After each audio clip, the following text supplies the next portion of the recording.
Greetings,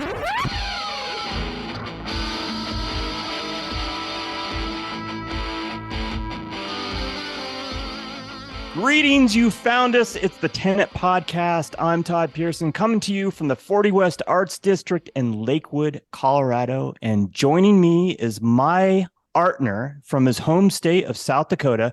You know him as quite possibly the most interesting man in the world, co-host extraordinaire, Wes Brown. Oh my God, Todd, this is the place for the lost and unfound. You found us. This is your home. Reach out, take our embrace. Know that you are loved. And we have drugs. Massive pain relievers. Muscle relievers. That's it. Muscle relievers. See, I can't even talk. The drugs have already taken effect. Oh, it's going to be a fun interview. Yes, it will. So, Wes, yes, you are on painkillers tonight, or muscle relaxers. Muscle relaxers, I think is what they are. I don't know the name of them, but strained my back this weekend doing yard work. And, it's not the doing the yard work. It's the rest later, the chill. And then all of a sudden you get active again and poof, your back tightens up. Yeah. The joys of being 61. Don't you have any kids in your neighborhood? You could hire somebody to do that stuff. Yeah, cheap.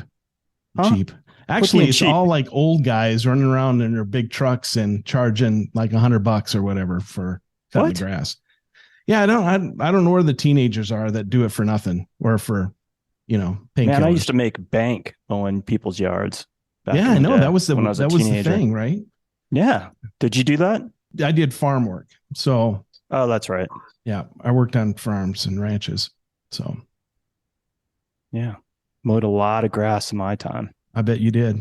If I live close to you, I would definitely come mow your grass. Yeah. Yeah. Because that's not code for something else. I think I'd have been good if that's not code for something else, or it is code for something else. Oh my God. Here's the deal. I've never edged my yard since I've lived here since 2007. I was surprised you said that. I was surprised. Never have edged it. This weekend edged it, and now I'm paying the price. Yeah. That won't be a thing from here on out. Yeah. It's my neighbor's fault because she has an edger, but it's a handheld, and she's like the queen of edging. And I thought, well, I can do that. And boy, I did it. It looks great, but there was a price to pay on Monday. Yeah. I have never edged my yard, so you know. I'm all for the bees. So like my whole front yard is full of dandelions. My neighbors hate me, I'm sure. I walk through my grass and I kick all of them to spread the seeds out as I walk. Nice. And Way to go. They're like, that son of a bitch, Todd Pearson. Helping there the he is planet. with all his dandelions. Why didn't he spray his yard with all the poison like everybody else? Right. Just so we can have this perfect green yard. So I powered raked this weekend and I edged my lawn. So the power raking was interesting because that was actually power rake. It was electric instead of the hand rake. I've done that before, and that's a lot of work. So anyway, so here we are. We've talked about grass. I think we've killed that topic. Yeah. And so now we should probably talk some art. Let's do it. Let's talk some art. Let's do it. You should pop another painkiller. While we're waiting, here we go. Yeah. Thank you for joining us. Remember, you can always find out what we're up to via our social media on Instagram at Tenet Podcast, our Tenet Podcast Facebook page, and of course, our website, tenetpodcast.com. Our guest this week is an integral part of the vibrant Colorado Springs art community. She's an artist, activist, and educator. You can check out her work at her website, Jasmine Dillavou.com, and you can follow her on Instagram at Jasmine Runs with Scissors. That's the best Instagram handle ever. Jasmine, thank you for joining us. Thank you for having me. How'd you get that handle? Talk about that for a second. Where'd you come up with that?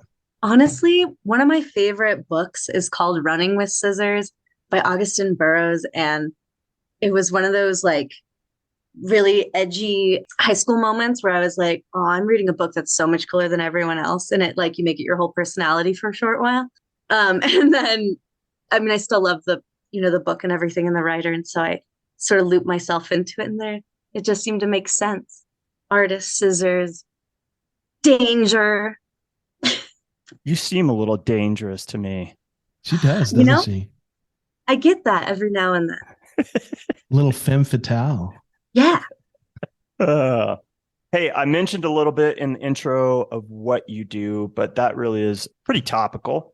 And I feel like with all great artists that you kind of defy category, and my words fail in describing what you do. So take a moment and describe all the very different things that you do, because you have your hands in a lot of different things. Yeah, I definitely consider myself a multi-hat wearing community member, which I think is integral to being a full-time artist. Like there's no such thing as just like sitting at home and painting. Like I really don't think that exists. But I'm a multidisciplinary performance artist, mixed media artist. I'm a curator, I'm an educator, I'm a creative director. I run an art club, I do studio assistancing, I volunteer for different facets of the arts community here. I do arts activism, I'm a poet. There's not a whole lot that I don't do because there's not a whole lot I don't want to do. I want to do everything, and so I intend to, which is an absolute privilege, and I feel very lucky to get to wear so many hats at once.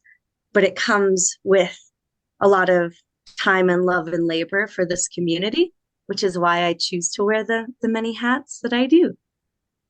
How long have you been a part of Colorado Springs community? Were you born and grew up there?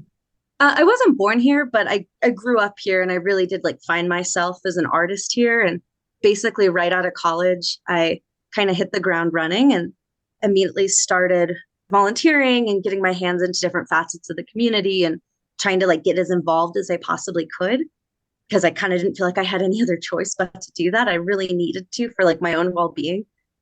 So probably around 2016 is about when I started getting really involved and showing and working with collaborative community members and stuff like that. So where'd you go to college?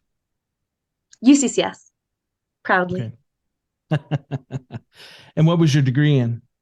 I did the VAPR program. So it's visual and performing arts. It's a interdisciplinary program. So you really get to try just about everything, even though I don't accredit most of my art education to learning anywhere in the classrooms at UCCS, but truly with the artists that I met there, that I now still have a very tight-knit relationship with. I really do feel like everything I learned about who I am as a maker and the kind of things that I make now were from smoking cigarettes in the parking lot with other artists after class and art club and skipping studio hours to go hang out is when I really found myself connected to a community of people who are passionate about the things they make. And I'm grateful that the university gave us a platform to do that. There you go. That's, yeah. I mean, that's the wonderful thing about going to college is a lot of time, if you're open to it, there's a lot of ways you can get involved and find a community and being, an active member of activism and all that kind of, I mean, that's what it's all about. It's about growing and learning, right? Truly. Yeah. I mean, as much as I think it's important to invest in the resources that we're given from the privilege of being part of an art institution and attending a university, those resources are invaluable and important. And I feel lucky that I got to attend a space that gave me all these tools, but it's truly about the connections and like learning how to be a person and how to make alongside people and collaboration and kind of figuring what you actually care about and less about, I don't know, drawing anything. So outside of the education you're receiving outside of school, how was the actual formal part of it? Do you feel like they prepared you well to be an artist? I think it's a mixed bag. I think the university taught me so much about what it means to care about art and how to make art and how to get involved. But there's something that is deeply lacking from the university sphere, that is how to participate in a community and how to grow a community and how to get your hands in there. Like no one taught me how to reach out to spaces and how to lift people up and guide them. So if it's just stuff we had to learn alongside each other, it's like just a labor of love that becomes part of being a creative in our community, which I think is the most important part of being an artist or a creative or a maker, whatever you want to call it. But I do think that the VAPA program set me up for success in that it helped me learn how to set goals for myself. It helped me train my brain how to consider what I do as a business or as something that's as valuable as any other facet of the working world that anyone else participates in, and to treat it as such and to value it, which I don't think I would have maybe have seen had I not entered the higher education world, Yeah. So people that aren't familiar with the VAPR program, what is that? Can you give me kind of a synopsis of what that means? So it's the Visual and Performing Arts program. And what that entails is that in certain art programs, you can just take painting, right? And you're a painter and you focus on painting and you sit in a studio and you paint.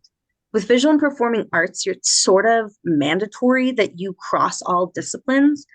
You have to participate in like every corner of it. Like I had to take theater. I had to also do geology and geometry and English and all the other things that are expected of someone leaving the university. I also took woodworking and metalworking and performance and painting and things that maybe aren't necessarily part of my practice now per se, but were necessary because I needed the building blocks to kind of figure out what tools I needed to tell my stories, right? Because I'm like, I have all these things I need to talk about and I want to make art about, but I need like a toolbox. I need a pile of tools so I can pick which ones are best suited for my storytelling, which I think is great about interdisciplinary programs because you get a lot to choose from then, and you don't feel like at 18 years old that you need to sit down and decide what your priority practice is, because it doesn't make sense to make that decision then, because it probably isn't going to carry through later on. And some people do, right? They know they're a painter right off the bat and they stick with painting their whole life, and that's magical and wonderful, and that's the resource they needed to tell their stories, but it's not what I needed. Like I needed to find all the different medias, and now I employ a lot of different media, and I continue to. And so I just don't feel like I could ever put myself in like a little seat at 18 years old and say, this is what I'm going to make forever. So interdisciplinary programs are like super fabulous for that reason. Functioning more like almost like an MFA program or something where you have a little bit more freedom to like stretch your creative toolbox. Well, I think that's a great idea because it exposes you to a lot of different things, a lot of different disciplines. And I love the metaphor of as a toolbox because, whether it's a welding or wood shop or, performance, as in like theater, you got these assets that you can grab onto to make your art world more, holistic, if you will. Yeah, exactly. Yeah. For what you do, that program seems like it made perfect sense or makes perfect sense. I think so too. I think as opposed to maybe attending a school or university where the focus is on technicality and specific practices along the line, this gave me a lot of options to work with. At what point in your life did you know that the path of artists was what you were going to go down? As a young person, like very little, I was really interested in art because I was a kid with a lot of feelings and I just didn't know where to put them. And I think it made me like this like extroverted introvert or something, like this kid that I just couldn't function.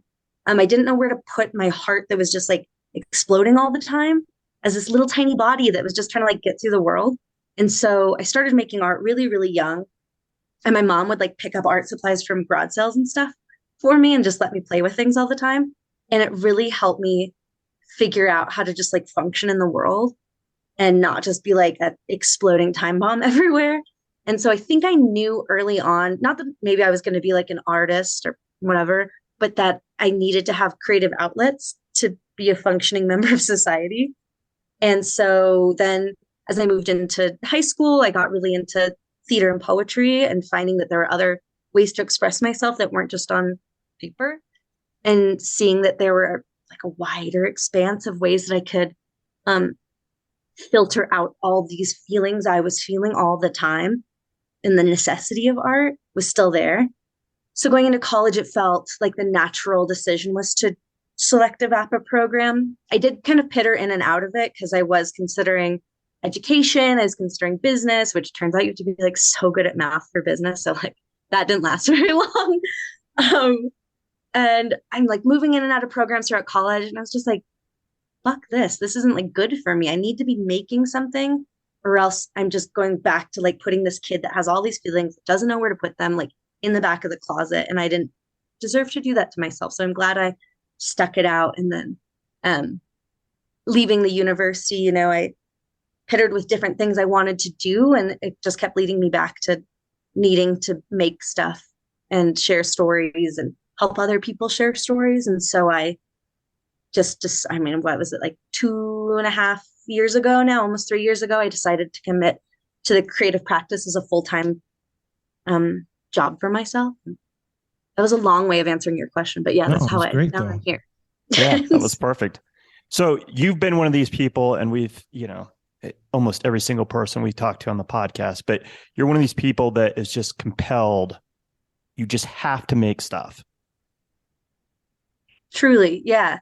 Like, I think it's sort of this cheesy cliche that it's like artists, you know, they feel like they'll just die if they just can't make, you know, that's the most important. It's their only outlet. It's their journal or, but I think it's beyond that. Like, I don't think that I really don't think I can fully function if I'm not expressing myself, or even if it's not expressing my own stories, if I'm not contributing to something that is a little bit bigger than just, and I don't mean this in a negative way, but in a 9-to-5 or teaching a way to make money for someone else. And I think that I have a greater purpose that sounded so full of myself. Slightly like I've envisioned my life with a higher purpose than just going through the motions until I'm at the end of it. But that I truly feel like I have the privilege and a platform, and it is a shame and almost a disgrace not to use it. I am a lucky person that I've been given the opportunity to share my stories, a wall to hang my art, people who are interested in learning from me. And it is a shame not to use that privilege. And so I intend to do that, because I don't think I am a good full person if I'm not doing that. There's too much in the world that needs to be looked at closely and interrogated and noticed through art, to just sit back and let the stories float away without noticing them. That was beautiful. Yeah. And I think, just off the top of my head, I'm going to say something. I think if more people were in tune to, this is what I have to do, this is what I have to do to maintain my own sanity, and if they would able to find what that purpose is and express it and utilize it in a good way, we'd have a lot less problems mental health wise. I think crime and all that. I think a lot of that stems from people not knowing how to constructively use their purpose in good ways. Does that make sense? Totally. Yeah. I mean, 100%. I think also to some degree, we tell people that we say that that art is for like pleasure and joy, and it's not a necessity, when truly like art and culture is like why society exists and functions, and like why most of us like continue living. It is a necessity, but we've trained the world that it's just beautiful or fun or for little bits of joy, that of course we're only allowed these little like niblets of joy throughout our life. We can't just have like joy all the time. And we have to like grab whatever little bit is given to us. And of course, like that can't possibly be a career or a job or the thing that you like wake up for. And you're right. Maybe if we informed young people, especially, that was an option, or even that a creative outlet was like mandatory, as much as having a job is mandatory, or producing something for the world, function, eat, drink, etc., then like 100% we would have like a society that is full of people that feel like they're necessary, that they're worthy, that they're safe to be vulnerable. This like really changed version of the universe that we're in. Isn't that just bonkers that we don't do that? Like it blows my mind. Yeah, I think so too. Yeah. It's insane that we don't do that, and that we kill those things in young people and kids, you know, tell them they can't do things. I detest that. I detest that in our society. that it's a side thing too, right? Like the fact that you take theater is like an extracurricular. Poetry is something you do after school if you have time, if your parents can pick you up after. It's not like something that is held as important or valuable as like math and science. When I think to some degree it's almost contemporarily more important than math and science. We have supercomputers and AI. They can do that stuff. Right. I want teenagers writing inksy poetry. I don't want them sitting in geometry. That's my platform. Oh, but you're serious about being an artist, and you touched on it earlier about, kind of the business part of, even though you didn't go down the business track, but art is a business. You look at it that way? It is both an absolutely mandatory lifeline for myself, as well as I think I value my time in the studio the same way someone values showing up for their work and participating in whatever it is that they do to survive. It's equivalent to that. It's what I do to survive, right? And because my practice is this big thing that's moves beyond just coming to the studio, like, making those hours for myself and showing up and saying, I'm in the studio until 10 p.m. tonight, I'm working away, I'm making stuff. That also includes marketing. It includes writing things for classes. It includes breaking down paper for workshops. It includes writing poetry. It includes reaching out to galleries and volunteering and sitting in Zoom meetings and being part of collaborative groups and organizing meetups and workshops. It's a job, it's labor, but I think it functions slightly differently than any other kind of labor, and that I get to choose it. And I'm learning to say that I don't have to, but that I get to, because though it is my job, I get to choose this lifestyle for myself. And I guarantee it would be easier if I stuck with working retail for the rest of my life, sure. But this is what it's valuable work. It's labor I feel seen by. It's labor I feel fulfilled by. Fully, it's a job. I don't want to downgrade it and say that it's pretty and lovely and fun all the time. I'm exhausted constantly, but like, thank God I'm exhausted. I'd so much rather be exhausted than bored. There you go. Yeah. Being bored is horrible. Yeah. And that's not to say I don't love resting and relaxing and lounging and, sitting on my couch and like eating food and watching TV. I think joy and rest are all the same thing, but I think I have a different perception of what all that joy and rest can look like. I don't do it because I have to rest and joy because I'm so exhausted from working my 9 to 5. I get to joy and rest because I've been like so filled up with good shit that like I need to take a break from all of it and just bask in it or sit in it or step away from it so that it's not, I don't know, too consuming. Yeah. And it's a way to recharge your batteries. You can't go 110% 24/7 because you will burn out. So, a respite is a part of the whole process. Getting extra rest and taking a break and doing something fun and enjoyable that's not your career. I think that's all in, good well-being. So, yeah, I mean, because the whole reason creatives step out of the 9 to 5 work pace and move into creative practices because hustle culture sucks. And telling us that we should work until we're exhausted all the time sucks. Yeah. If I'm exhausted from making and participating and creating a community that I want to be part of, then I feel like that removal of hustle culture mindset kind of puts me in the go mindset that I choose, and less because I feel like it gives me value in someone else's eyes. And then the rest feels even better because the rest is all part of it. The rest is part of my practice. Right. Yep. Should be, at least. I love how you spelled it out, that, you look at this as this is a job. You do take it seriously. The trade-off is that you get a lot of freedom, but the freedom comes with a price, right? And that is, it's not this quaint little picture perfect thing that people think of as, going to your studio and being an artist. It is a romantic thought, but it's work. And there is the pros and cons to everything, no matter what you do, right? I work harder than I have ever worked in my entire life. And it is the most fulfilled I have felt working this hard ever.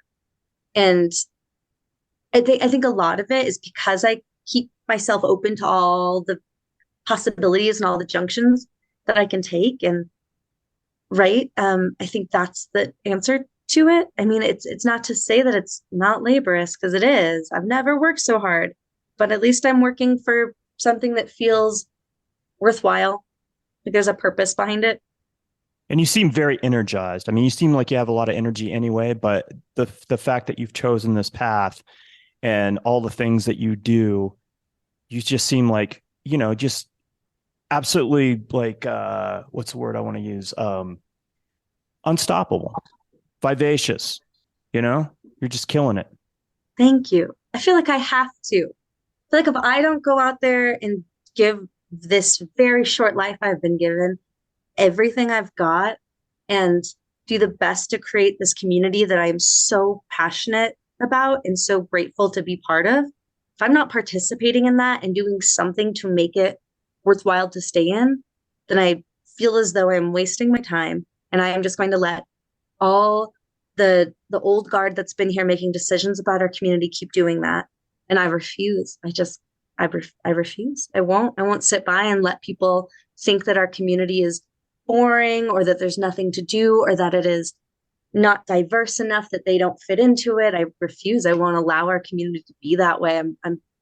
I have too much time and energy in my life that is this big to just let it go by. I'm not going to sit by and let someone else make those choices, and choices that aren't good for our city, and choices that make our town boring and not worth coming to and not worth staying in. A town that doesn't feel safe or welcoming. I won't be part of it. So what else am I going to do? Sit here and watch it turn into something I don't want to be part of? No. You're early in this journey as an artist. You're young. Do you feel like you've found at least the foundation of your voice? I know it's always evolving, but do you feel like you've kind of found that voice? I think that I am a constant work in progress.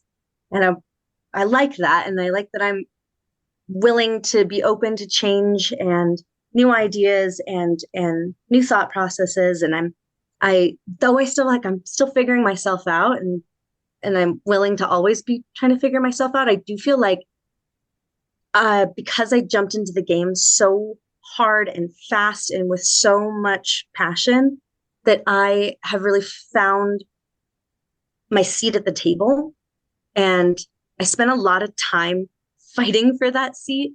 And I spent a lot of time bringing my own chair to that table. And I spent a lot of time being in places where my voice was not valued or cared for. And it taught me how to get that way quick. And I'm using those lessons that I learned in my first years participating in the arts world as a young person out of college. And I'm using that as the starting point for the mixtape of the person I want to be.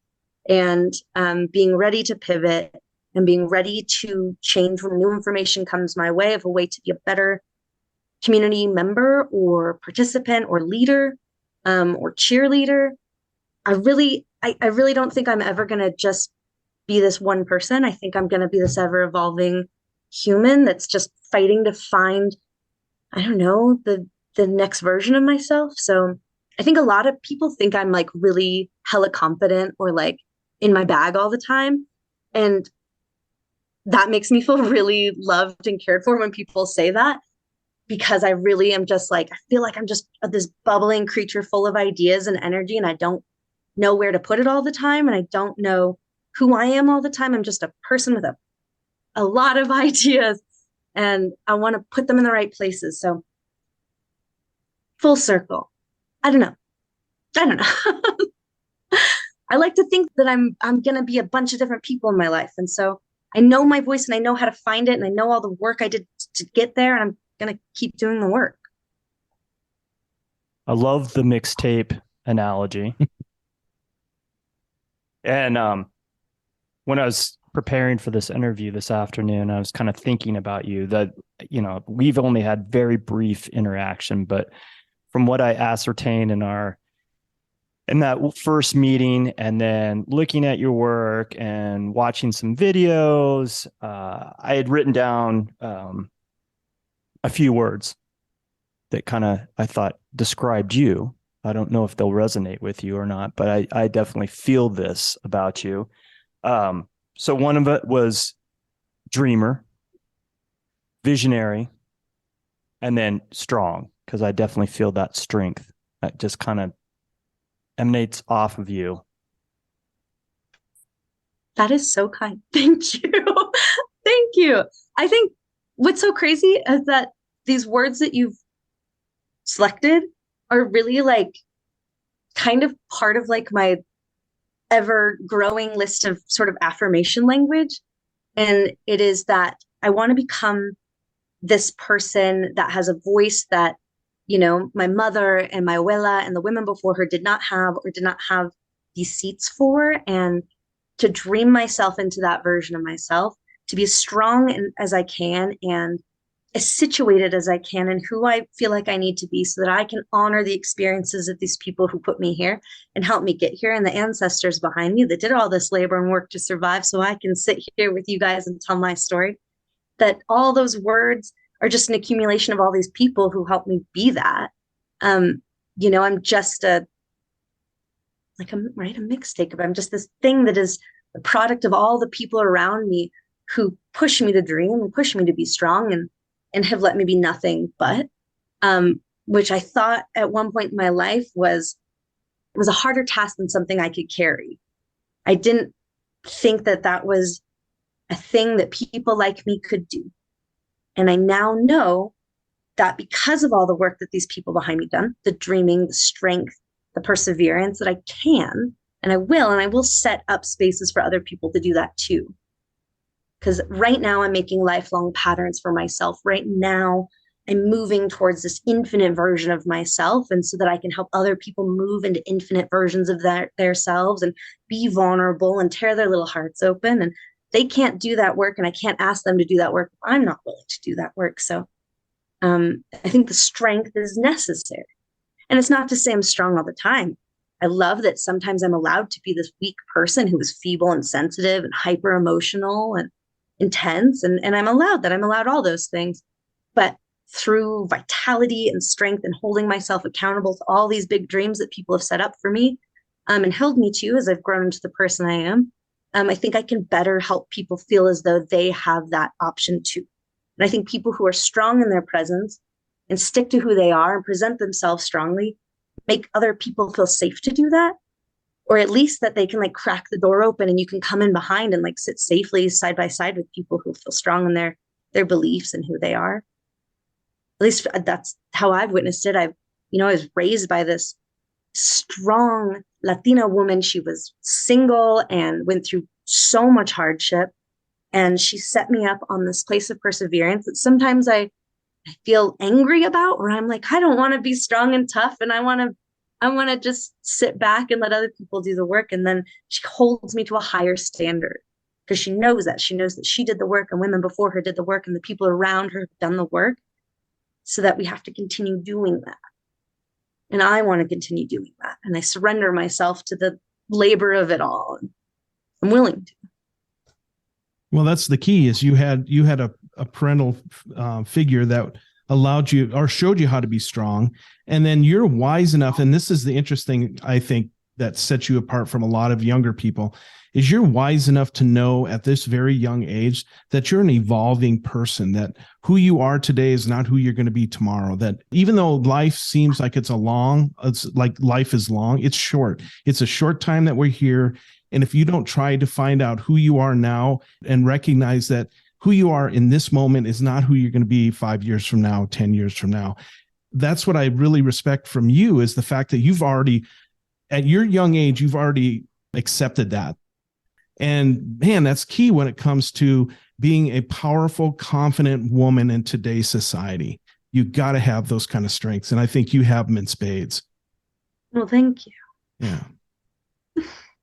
You describe yourself as a Boricua, mixed media and performance artist. Talk about that. I'd never heard that word before. So tell people that might not be familiar with that particular word what that means. So I always define myself by also saying, I don't just say I'm an artist because I'm not just an artist. I don't just say I'm a poet because I'm not just a poet.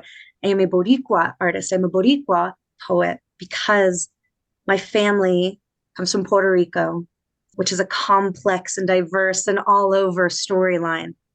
Borican, the original people of the island, the Taino people, that's my family and that is my heritage. And that is where I've learned my stories of strength and resilience. And I feel like it's definitive to how I describe myself in my practice is by also attaching the tie to my lineage and my culture, because it's just so integral to the kind of stories I tell and how I tell them and why I tell them. Borican people have experienced a lot of heartache and hardship over time, and there's so much controversy over existing as part of the United States and being part of a diaspora. We were so stretched so far, so much against our will, and to stay connected to your roots when you exist within a diaspora is so challenging. So it is important to me that I hold that word as part of my practice, because it's important that I share a nod to the culture that helps define who I am and defines a story of people that experienced so much, so still do, so much pushback to define their existence, and between the fight for statehood or independence and connections to our family, to a hurricane that just the rest of the country forgot about and left our families to sit and squalor over. And it's important to me that I hold on to who those people are and who I am because of them. Borican people, especially, like you'll know a lot of Boricuas or Puerto Ricans, we always have a Puerto Rican flag in our houses, in our cars, tattooed on a t-shirt. Is like the most ridiculous thing. There's just flags on everything. And it's because at one point those flags were gag lawed. It was illegal to fly the Borican flag. When you tell someone that the thing that makes them who they are is no longer allowed, you're going to make those people want it so much more. And I want it so much more. And that tie to my culture is integral to who I am as a strong woman. The Borican people are the strongest people in the world. They come from intersectional hardships, and our identities are mixed up and all over. And there's not enough history to even trace back to who our ancestors are because of stretches of colonialism and slavery and U.S. imperialism. And it's all so political and complicated. And I won't, deep dive into that, but I think it's important that I hold on to that. And some performance work and storytelling work, even some of my mixed media work early on was really about holding on to the stories of Puerto Rican culture and telling the history of Puerto Rican culture. Really, like my first sort of breakthrough exhibition was 100 Potions for Puerto Rico, which was a hurricane relief exhibition, where we were trying to raise as much money for not just relief programs, but also to educate people. Because I think art is this incredible tool that, though it can be so beautiful and so touching and open our hearts up, it is an opportunity to learn something, especially in a community that just seems to we don't have our ears open to what was happening there at the time. And I needed somehow to tell people what was going on and make people care. And I don't have any other power besides the fact that I knew how to make art. And so I made 100 sculptural potion bottles, and each one sort of told some like history or story about the Borican people. And we sold them off when we raised a bunch of money, and really it was about raising awareness. And some of them were about what things were happening politically and contemporarily, like Donald Trump here, and so many things. And then some of them were sort of a nod to the Santeria sort of witchcraft practices, and they were spell jars. And I used certain items that were for safekeeping or care or love or protection.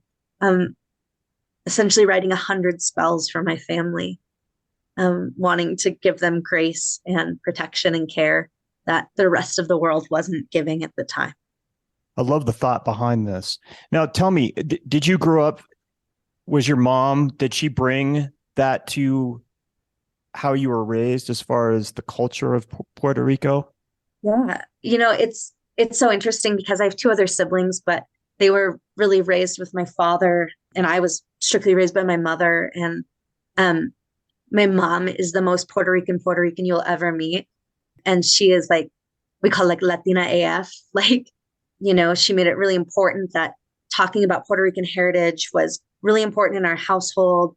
and ties to our heritage. And really, when I was really little, I struggled with that. I think part of it was me being this hyper emotional kid, but that I I didn't know where to put my identity as like a young mixed person. And I was growing up in this house where Spanish culture was so everywhere and so integral, and it was who we were. And then I'd go into this world where there were no other Puerto Ricans in the entire school I attended. There were no other Puerto Rican people that I knew. And I couldn't figure out who I was or how to be, I don't know, these people in different places, and how to even care about a culture that I wasn't seeing all the time. And it was hard, and it kind of made me feel ashamed and weird. And I didn't know how to place myself in the world. And it wasn't until I was like kind of in my later teens that I started really, really deep diving into why it was important to care about living within the diaspora and what it meant to be like a Puerto Rican person and to be a Boricua and to stand in my culture and to recognize it and to know that it made me valuable in who I was too. It didn't make me any lesser or any different. It just was part of my unique self. Especially in college, as I started, I don't know, I guess desiring to be connected to this family that felt really far away. And we were so spread out because my family lives in Puerto Rico, New York, and Florida, and Denver. And like, you know, we're all over the place. So I just feel like I needed to be tied to it somehow. And so I really let it integrate into my creative practice, and to talk about culture as an educational tool, as something that was important to who I was. And it really is. I mean, it's the majority of the things I talk about and make in my practice. Your mother was Puerto Rican. What's your father's ancestry? French, Scottish, Irish, you know, all those white things. Okay. How do you identify as white? Do you reject the whiteness in your heritage? You know, I don't reject any part of myself. I think as a young person who has access to so many things to identify with, I don't reject any part of myself at any part anymore. I'm beyond that. And so I don't know that there's much in my life that I don't know. There's not a lot of, like, I guess, quote unquote white culture to identify with. And, you know, I grew up eating basically only Spanish food. I grew up basically only listening to Spanish music. There's not a whole lot, you know. It's kind of funny because my siblings who grew up with my father have a very different relationship with their identity and their cultural experience, and not having access to this part of their identity, I think, changed who they are as people too. I mean, I don't speak for them or anything, but it's noticeable. And you know, we talk about it in ways that, like, we feel like we're different people that came from different worlds, and we kind of are. Yeah. Yeah. And the only reason it brings me interest is my kids are all mixed kids. My first wife was Native American. My second wife was half Puerto Rican and half Irish. And my third wife, who I have no kids with, is German and French. So, and I come from England, Ireland, and a little bit of Scandinavian, right? So my granddaughter was visiting, let me see if I can get this. She's half white, quarter Mexican, and a quarter Native. And she was asking about her white ancestry, and I was telling it to her. And she asked where we are from, and I told her, you know, Ireland, England, and Scandinavia. And she goes, this is kind of funny. She goes, why couldn't you been from the cool white people like Scotland? So I just said, you know, it's just the way it is, and you're just going to have to embrace your colonial past. So. And so we had some wonderful conversation about it, though. So it's interesting, the youth of today, who is highly mixed race, how they're identifying and which I think is really powerful. You could identify with the minority side of you, in a sense of not percentage of blood, but, you know, in this Western culture of minority, right? You can identify with that, or you can identify with the majority of American culture. And I would say the vast number of people that want to identify, they really want to explore their minority side of their life. And not minority as in little, but ethnic minority. I think that's fascinating. And I think it's important because my first wife didn't give two shirts about her Indian heritage. She didn't really care. It wasn't important to her, but it was important to my granddaughter. It was interesting. Yeah, I think you're right. Now we have a lot of generations of people with these intersectional identities. And the more that we lean into the intersections, like the more we find out about ourselves, and we're intrigued by culture and these parts of the world that maybe we don't have access to, physically have access to. And I think leaning into the intersections of who we are is really important, because like we aren't these single flat things. We're multidimensional. We're like ever evolving. We've like our personalities, our the ways we connect with friends, the way we connect with significant others, the way we eat, the things we listen to, the way we care about the world. There's all these intersections of who we are, and to think that we're just these like single flat creatures is like, I just can't even wrap my head around it. Like, Right. to even just to say like, I think about this with like artists who say like, and this is gonna seem like I'm going off for a second, but I promise I'll come back. People who say like, I'm a painter and I paint about nature. Well, I absolutely don't think you are a painter who paints nature.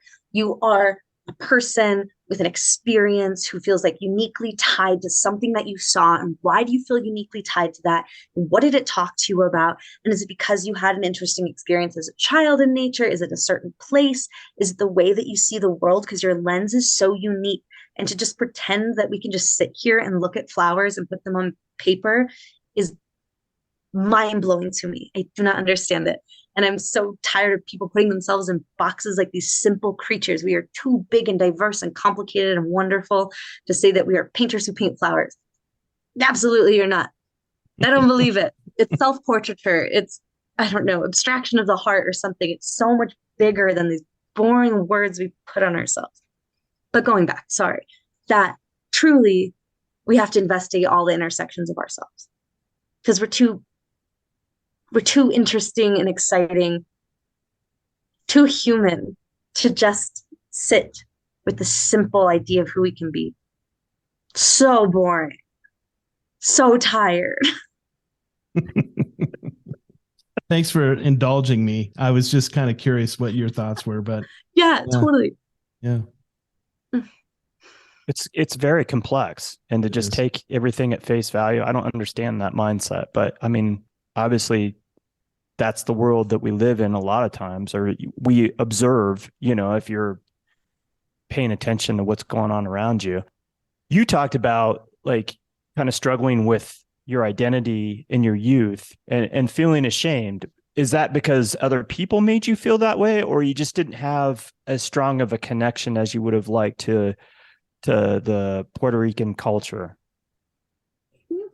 Definitely, I don't think other people have ever led me to feel shame about my cultural identity in any way, but that I grew up in an extremely small town with very small amount of people that all very much so looked exactly the same. And I grew up with an ESL mother who had a very strong accent. We cooked food that was different than our neighbors. We spoke different than our neighbors. We looked different than our neighbors. Like, our lives were just different. And anytime you're a small kid in a small place and your universe is very small and you stand out in any way, like, that's terrifying. Like, like you don't want to be a big red sore thumb in a little town where you're trying to feel connected and loved and cared for and love and make friends and feel valued and all this stuff. You want to fit in. And I think especially women, being a young girl, like, there's already so much complex shit being thrown at you all the time. The last thing you want to do is stick out. And now my favorite thing to do is stick out. Oh, I have no shame in standing out and being loud and colorful. I think it makes me feel like seen and loved and valued in the exact opposite way I think it did as a young person. It makes me want to like go back to like little Jasmine and be like, girl, like, you're fine. And someday you're going to look a whole lot more like your mom and be so proud of it and so excited by it and fulfilled by it. When now you're trying to hide away and shrink yourself and become this small, quiet thing that looks like everyone else. And it's challenging. I had like, I went to literally, okay, UPass Elementary is this teeny little elementary school up in the woods. And there's like 3 kids who go there. It is like the tiniest little school ever. And I'm like this new kid because I'd moved in, Colorado Springs and all this stuff and adjusting and everything. And I get moved almost immediately into like a gifted and talented program, which I was like, this is kind of weird. And I'm like going to these classes and I'm like, wow, this stuff's really hard. And like, they're like giving me, they think I'm like a little weird little genius. I'm like, what the fuck? And then I get like pulled after class with this instructor and they want my mom to come. And they didn't know that I knew English. They thought it was like my second language. So they thought I was like super smart because I was like reading basic level textbooks as other kids because they thought I was ESL also. They didn't even think I was smart. They just thought I was like functioning at the same level as all the other kids in school, but that I just was like the only brown kid in the entire school, which to me, I look back on and I'm like, whatever, like, cool. I got to like read more books than other kids. But then they also didn't know that my mom spoke English for some reason, which is insane to me. Like, how did she get me into school then? Like, I don't know. Anyway, I think about this a lot. It plays in my head in the middle of the night in like a totally normal and not crazy way. Yeah, it's amazing what assumptions we make, though. I mean, that's just how we are. I think everybody makes assumptions about people based on their first view. The thing about you, though, I think, like, even if you told your old self, your younger self, that you're going to be so cool eventually, that your younger self, because they weren't mature enough to like hear that message, wouldn't have got it anyway. No, not at all. Well, I'm glad you embraced who you are. I'm sorry, I'm cutting you off, but I'm glad you embraced who you are. So thank you. Yeah, I am too, because I'm still, it's not to say I don't feel pressures from society or from the world or from people around me to function a certain way or present a certain way, especially because I navigate in and out of the professional art world and just my own studio practice. And, I've sat on high boards in our community and I've given speeches in professional spaces. And I know how, when I roll in with big hoops and big long acrylic nails, that looks and sounds to some people. And there's certain ways I present myself that I think turn people off to how they think my work is or how professional it is or how educated I am or whatever, because we have preconceived notions of who people are and what they can give us. It doesn't mean I don't feel that and think that and, tweak myself to fit where I feel like I need to, because I also know how to navigate a world that was not built for me. And I know how to navigate a community that wasn't built for me. And I know how to navigate it so I can change it. And that's the hopes. But I do feel like there's something in just sitting in who we are and just presenting how we need to present and, just coming into the world exactly who we need to be as almost a gift to these young people that we were in the past. Like, it's like, I couldn't go back and change myself then, and I wouldn't go back and change myself then, but it's something I almost owe some young version of myself that felt that I wasn't safe to do so where I was. And I can do that now. So I'm going to, or at least I should be more often. So have you traveled very often to Puerto Rico? After the hurricane, I haven't been back since the hurricane. It was pretty devastating. And I think a lot of the visitable areas of Puerto Rico are still so much more accommodating for tourism and making the island look a very certain way. Places where my family lived and still lives, it's not the same, and it's not as presentable, and it hasn't been cared for the way that I think the United States has thought they've done. That hasn't done the work that they think they've done. So no, I haven't been back. Think I will. We were kind of intending to do that this year and go see family, my husband and I, but our lives changed.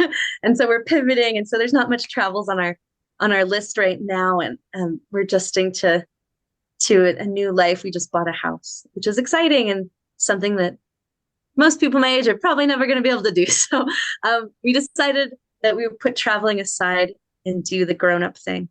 So we did it. So maybe we haven't figured it out, but I'm hoping to. I really want to. And I want to go see, my cousins and my aunts, and I want to go sit on a beach with my family. And yeah, I do.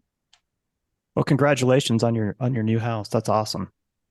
Thank you. It feels wild because when we first started looking at houses, like 2 years ago, we were like, well, this isn't for us. I think we're just going to continue to be apartment people for the rest of our lives. But some weird circumstances came about, and now we're here, and that feels really exciting. And I moved my studio out of downtown to my home. So now I'm working from home, which is a new, unique thing I've never done before. And it's challenging, but it's also lovely. And I'm in my home that I get to own. So what a gift. Like counting my blessings, you know? Yeah, absolutely. There's something to be said for that, you know, having your own space, your own house that you own. You can do whatever you want to it, and, you know, just make it your own. Yeah. I didn't think this was ever going to happen for me. So I feel very lucky. Working from home and moving my studio practice to home has definitely been a pivot that I wasn't prepared for. But I do like being able to work when I want. I also like being able to like move around and make noise and not feeling like I'm disturbing my neighbors. When I was working in collaborative studio spaces, it's kind of a big concern, you know, and I'm a movement artist and I do sound and, you know, video, and I make a lot of mess, and I'm not a great studio mate. So I like that I'm just in charge of myself now, and I get to kind of be my own boss. I do have to hold myself to kind of be a little bit more accountable because, you know, the rest of my life is outside this door. And there's, you know, everyone's like, there's so many distractions and things like that. Mostly a lot of projects of new home ownership that I'm adjusting to outside that door. So trying to kind of, you know, think when I come in here that this is my job, and that I value it, and I focus and I pay attention. And I'm trying to do this thing where I don't bring my phone into the studio, which is really hard, but I think it's good for me. I think it's good for me because my whole work is on there too, and I can easily lean into a different part of my life really quick when my phone or tech is around. And so when I come in here, I'm making work, or I'm doing things that relate to my practice, whether it's like bringing artists in and having meetings, or whenever playing. Well, that sounds good. It sounds like you have some structure. That you've made some structure, because going from your studios in your house all the time to, you know, having to leave to go to the studio that can really be a big adjustment. So it sounds like you've done well. Yeah. And I'm a huge proprietor for people having their own art space. I've been a big pusher of people having art spaces outside of their homes for a very long time, or at least having like a room or a garage or an external space that is committed to your practice. And I've said that for a very long time, and I really do believe in it. We shouldn't be making art in the places that we sleep in, or that we watch our TV and kick our feet up on. Like, our practice is sacred, and there should be some form of ritual and safety to it. And I really, really believe in that. If you're investigating and working with powerful and intentional things, they should happen someplace where you treat them as such. Nice. I like that. So I want to go back to this 100 potions for Puerto Rico. That's definitely something I wanted to talk about. Yeah. You made these potions and then you sold them, and then that money went to some kind of fund to help Puerto Rico. It was a women's group in Puerto Rico that was working within the diaspora to collect materials and funds for rebuilding homes, getting like, how do you call like the word for like things like not just food and stuff like that, but bandages, medicine, diapers, home things that are important to the well-being and self-care of people. And so we used all the money we made and sent it to them. Can't remember how much it was. We sold every single potion. I think I kept 4 of them for myself. That were actually, I had 10 of them that I sent empty bottles to friends and family on the island to make, and then they sent them back so that their voices would be present in the project. And 4 of those I kept that were family. You know, they were for me. But it was important to have their voices present too, because I don't want to be a Boricua within the diaspora telling people what someone else's experiences are. You know, I'd rather have them speak it for themselves. And that's why it was important that the money was going to them, that their stories were present, that I could just be a facilitator for educating and storytelling. And this feels like it was so long ago now, but we did an artist talk at the very end of the project at Kreuzer Gallery's original location, which was under the bridge. And we spent the entire artist talk not talking about art at all, but basically giving an educational platform about Puerto Rico and what's happening with funding and how the U.S. is involved with Puerto Rico. And and just spent like 2 hours just educating the community because it felt like they didn't need to hear how I make art or made these bottles because the bottles weren't even that important. It wasn't what it was about. It was just trying to get people to care and listen. And, if they had the $50 to spend on the bottle, they had $50 to donate.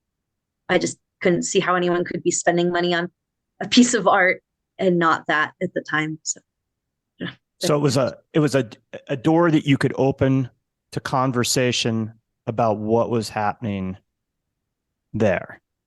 Right. It was like an access point. Like people don't want to just be talked at. They want pretty things. They want powerful things and they want visuals and they want a reason to care. And if I can sit there and tell them as a real human to other real humans that this is what's up and this is what's happening, these are real things happening in our real world that we're responsible for, then I think it's more impactful than people just like seeing stuff on Instagram and being like, oh, that's such a bummer. I hate that there's so many bad things in the world. And I'm like, I'm a real person telling you there are real people who need you right now. This is one of the first times that I really felt that art could exist as activism. And it didn't have to be this super on the nose thing. It could be this bigger than myself thing, that art and activism live in the same house and they're sort of necessary for each other. We're navigating the world by making art and we're telling stories and we're manipulating items to help tell those stories. So I think it's just that it's how we activate the world and it's how we activate our communities and make people care. How did you come up with the idea of 100 potions for Puerto Rico? How did that all come about? I can't even really remember. I know when the hurricane hit, I wasn't feeling empowered. I was feeling really helpless. I felt really sad and kind of useless. Like, why the hell would I be making anything right now when so much horrible stuff is happening to our neighbors and my friends and family? Like, how could I possibly be making anything? And I saw that there was the cultural office. It was like, you could apply for this thing and the community votes on it. If they like their project, you win a little bit of money, right? It's like a grant program. And at the time I was like, well, shoot, how can I just apply for the grant and send it over? And it's like, well, that's not really art involved. How do I get art involved? And my partner at the time was working for Axe and the Oak Distillery, and that's what these bottles are from. And they were bringing home all these dead bottles, these empty bottles, and we had so many of them. And I don't know, I guess my brain saw them and thought like, oh, they're kind of like potion bottles or something kind of magic about them, and put two and two together. And I applied for the grant and got the grant so I could buy up all this material. And because it costs a lot of money to make these guys and make them well. And I used 50% of it to make the stuff, 50% of it to donate and get everything ready and send the bottles out. And then we took all that money, we put it together and we sent it off. I think magic and spiritualism is a really big part of my practice. I do a lot of like altar work and ritual work and performance as ritual. And it felt like turning to potion making, quote unquote, potion making was a nod to like my ancestors and Santeria and Caribbean witchcraft and just be empowerment through power and making of things, which is like, lo and behold, magic. And the art making is magic, and sculpture and assemblage is just potion making. Sure. And was it easy to come up with 100 of them? Like, did you have, or was it hard? I would think it would be hard. It was hard. It was like the first like 20 were like, oh my God, like, yes, I'll tell this story. Oh, I'll tell this story. Oh, like this makes me think of this, or there's so many flowers that represent different things or magical ingredients I can employ. But as I was getting to like the last of them, I was getting creatively strung out. I was out of juices. And so I turned to the community and a lot of collaboration, and my mom helped me with a lot of it, giving me ideas of things to do or things to talk about or giving me materials to work with. Nice. I love that you brought your mom into the equation and that she was part of that whole thing as well. My mom's part of the equation always. She's present in all the things that I make, and so much of the things I make are a nod to her and her story and her family and our family. And, she's helped me for every single performance I've ever done. I think aside from like 2 that were not here, she's helped me get dressed and prepare for every single performance ever. always. She's integral to the work I make. She's my muse. So I have this particular potion pulled up. It just has a number 6 on it. Can you talk a little bit about what's going on here and the thought behind this one? It's kind of hard because these are so long ago and I made so many of them. So it's kind of hard to remember, but the images that I have here, this is a market in Puerto Rico, and you see all these plantains and fruits and vegetables. It's really lively, beautiful thing full of vitality and life. And then on the right is a picture of a Taino woman. The Taino and Arawak people were the original inhabitants of Puerto Rico, the people whom our culture is derived from. And it felt like including her imagery as this like strong woman. She's presented nude, but she's fierce. And her on top of these images of vitality. There's pressed flowers on top.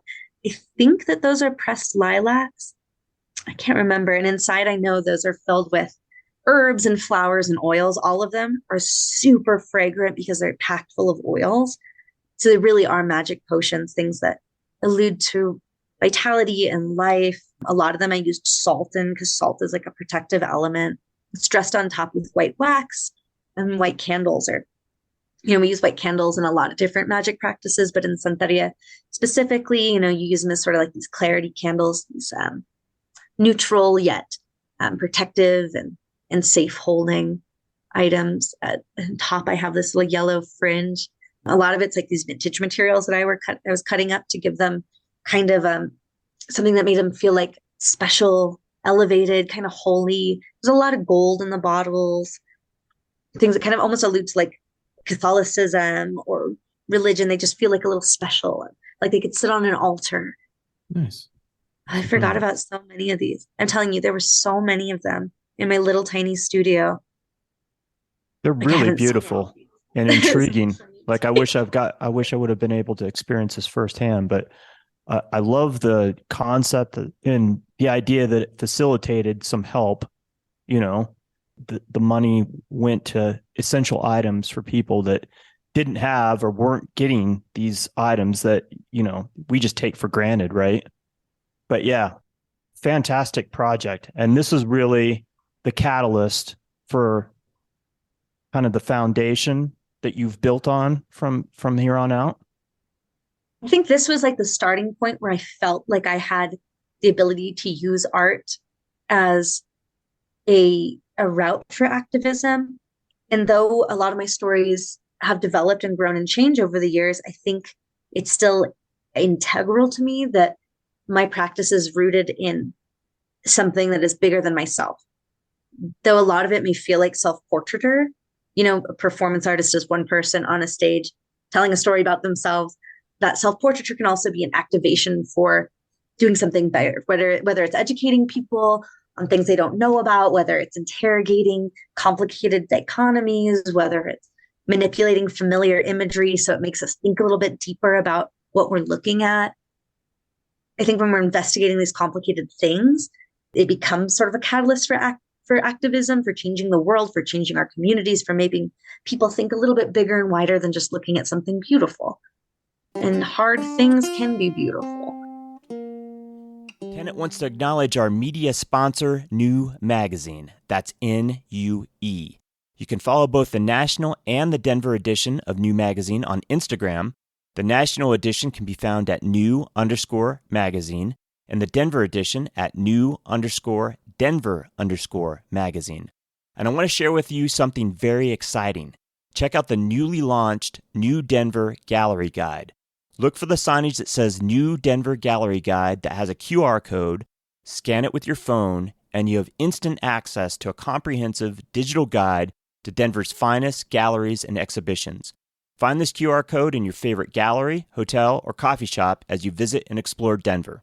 Thanks for listening. I'm Jasmine Dillavou, and you're listening to the Tenet Podcast. I want to talk about some of the other work that you've been doing since this particular project, and we don't obviously have 2 hours to talk about it, but what are some of the things that people don't know about Puerto Rico? I think a lot of people have no idea outside of the fact that it's part of the United States and it's an island, right? I mean, they really have no idea. Most people don't even know that. I mean, the fact that when this hurricane hit, we didn't realize that we were in charge of what happened. They didn't know that we were in charge of the aftermath of it.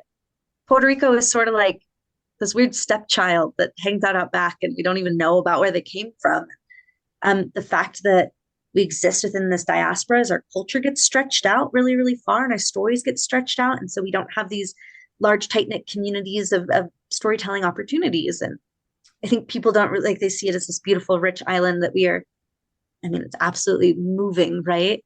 It is royal and gold and enchanting and all these beautiful things. But because of the way that US imperialism has interacted with Puerto Rico over time, that we have lost, they don't get the access that we get while being part of us. You know what I mean? Like, they don't get to benefit from the taxes they pay. They, large amounts of Boricuas are in the US military and they don't get the same benefits that US soldiers get. There's all sorts of problematic taxation that happens with ships that move in and out of Puerto Rico to the United States, and complicated things that, of course, we noticed when FEMA became involved after the hurricane. That right now and for the past 10 years, Puerto Ricans on the island have been in this endless battle between statehood and independence and figuring out who they are. The fact that we love that we can go back and see our family without a passport, but wanting a space that is so different and so unique from what is happening here, to say that we want to be independent and we want our culture to be safe and protected and we want to benefit from the money that we put out. If we lived on the island, I would feel that way too. Though I love the idea that I can be part of something so close and access it without many limitations or walls to get there. It's just complicated. It's complicated. And I mean, it started as this beautiful little island of indigenous inhabitants.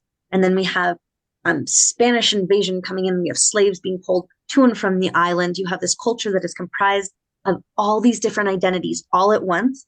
And it's spread so far out between Spanish identity, white imperialist, African slaves, indigenous folks who lived on this island. So we have this identity that is so mixed up and convoluted and so spread out that people don't really even know how to identify who come from Puerto Rico. And people within the diaspora don't know how to identify even further, feeling like you're so disconnected from a place so far. And yet, if you're Hawaiian, you say, I'm Hawaiian, I see Hawaii is here and I'm connected to that culture and identity. And we move between Hawaii and here. And I feel like there's maybe a little bit more, though it still exists in the diaspora, there's a little bit more connection that's present. And it's a little bit easier to wrap your head around versus Puerto Rico that has this complicated history, complicated things with money between the United States and the island. It's just a complicated place. And I think it's why it's important for Boricuas living within the diaspora to feel connected to our culture and to our history and to our stories and to our families. And it's why we're so tied. Like, Puerto Ricans are so Puerto Rican. Like, we are so Puerto Rican. Like, we are so proud of our histories and our stories. It's why we rep a flag on absolutely, I mean, like, I've got like probably 14 Puerto Rican flags in the studio right now on different items. And it's because so much of it's been taken from us. It's been gaglawed. It's been made illegal. People have been killed over it. There were literally US soldiers who killed Puerto Ricans for flying Puerto Rican flags. It's a complicated place. I mean, you can look up the history and there's books on it that you're like, how have I never heard about any of this? And I don't know. I don't know. It's because it's like this redheaded stepchild metaphor or something. I don't know. Well, it's different in Hawaii because Hawaii became a state. Puerto Rico's tried to become a state for many, many years and has not had the vote. And then there's a whole segment of the population that wants to, like you said, be independent, wants to break away. So it's complicated. It is complicated. And complicated things aren't really our vibe here. Yeah. No, we want little bites of things that we can easily digest. We don't want to have to stop and really like process and think too hard about it, right? I mean, that's just the culture we live in, yeah, society. We like easily consumable and digestible stuff. We like easily consumable and digestible people with easily consumable, digestible storylines. Those are the stories that we've heard our whole lives because we can make sense of it. And there's a lot of it written down by people who maybe told this truth and maybe they didn't. But it's easy. I'm a big proponent of Puerto Rico becoming a state, along with Guam. Guam has the same thing, U.S. territory, but Yeah. It's interesting. It's an interesting thing, and complicated and messy and beautiful at the same time. It's cool that you guys, and you use this word diaspora a lot. I mean, constantly using the word diaspora. So do you think it's a volunteer diaspora, or do you feel like it was a dictated diaspora? For some, yes. I think for a lot of people, they came over here, like, my grandparents came here because there was more Puerto Ricans here and there was stuff to do and it was easier access to stuff. And, New York had a big draw of things at the time. That's why there's so many Puerto Ricans in the Bronx. Like, right. We all went there because we all wanted to be together, but some places with a little bit more access and other resources and a change of pace, right? And there were jobs. Also, there were people who were brought here who did not want to be here.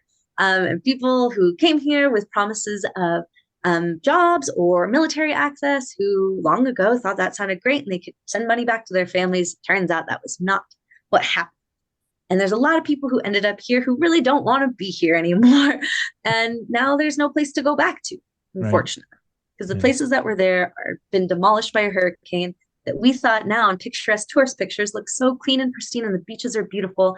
And there's still people living without electricity and running water since 2018. And that is an absolute fact. So there's nothing to go back to. So why would you? Right. Think about that. And I think about how some of us got stretched out and we had kids here and those kids had kids. And now we're just keeping a culture alive and we need to go back and enjoy parts of it that are enjoyable. And that's a gift that people worked hard and went through strife so that we could have access to. And I think it's the immigrant story, right? Like our parents do all this work for us, and they do all these things for us to ensure that we would have good lives and that we would have access. And I could go to a school where no one spoke Spanish because they didn't have that, right? And that felt like a gift. That felt like access, and that felt like you made it.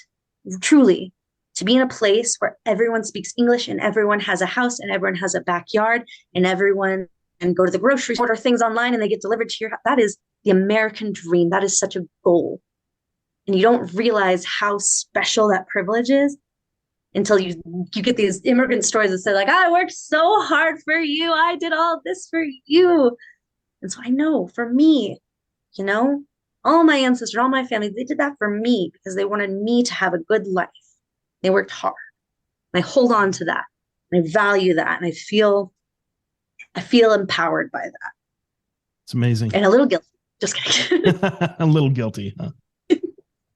It's amazing. I'm glad you feel that way. I'm glad you make that connection to your ancestors and the realization of the hard work and sacrifices they made, and that you're doing this because of them. So that's very cool. Thank you for sharing. I really appreciate it. It's enlightening, and it makes me want to, just this little bit of a conversation that we've had about Puerto Rico makes me want to go learn more about it now. I've already had an interest. I just saw pictures of friends that just traveled there. It's something that I've been curious about for a while, but you sharing your story and your ancestors' story and a little bit about what goes on there makes me want to deep dive into it. So, and that's what art does. It educates us and moves us forward, right? I hope so. Yeah. I think it's why we feel inclined to create. We have to tell our stories, and I want to teach people how to tell their stories. And, hopefully, we're ancestors in the making, right? We're like doing the work for people who are coming after us to come in and have a better platform, more access, and know more. So I want to talk about another body of work that you've produced, and this incorporates a bunch of different things.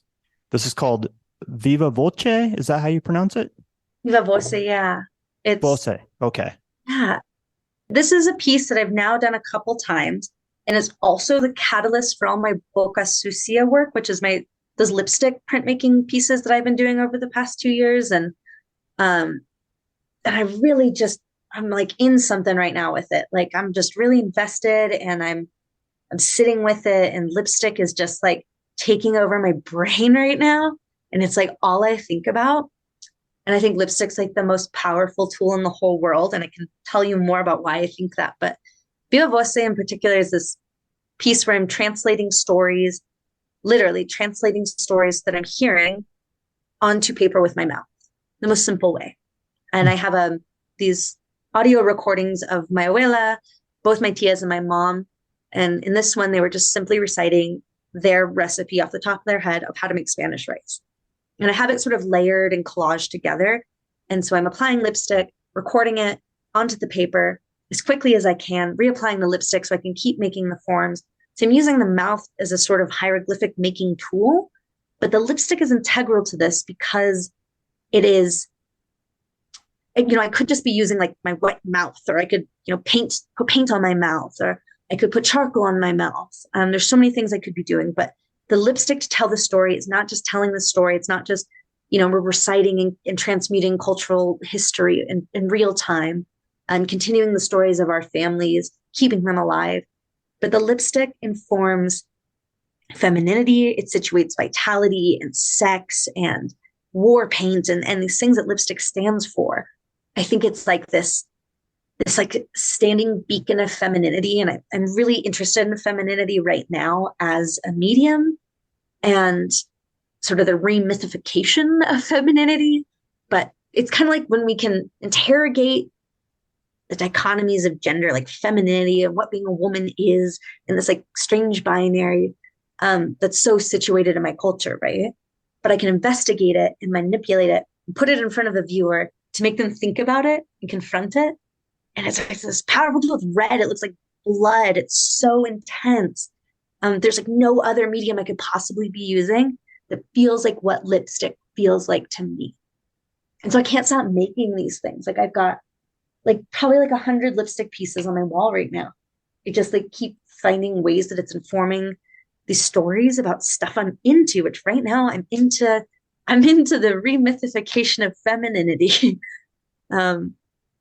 It's just what my brain's doing. Yeah. And these are the pieces that I was using, like these smashed, thrown apart flowers, these dried bouquets. Yeah. They're tender and they're soft, and yet they're violent and aggressive.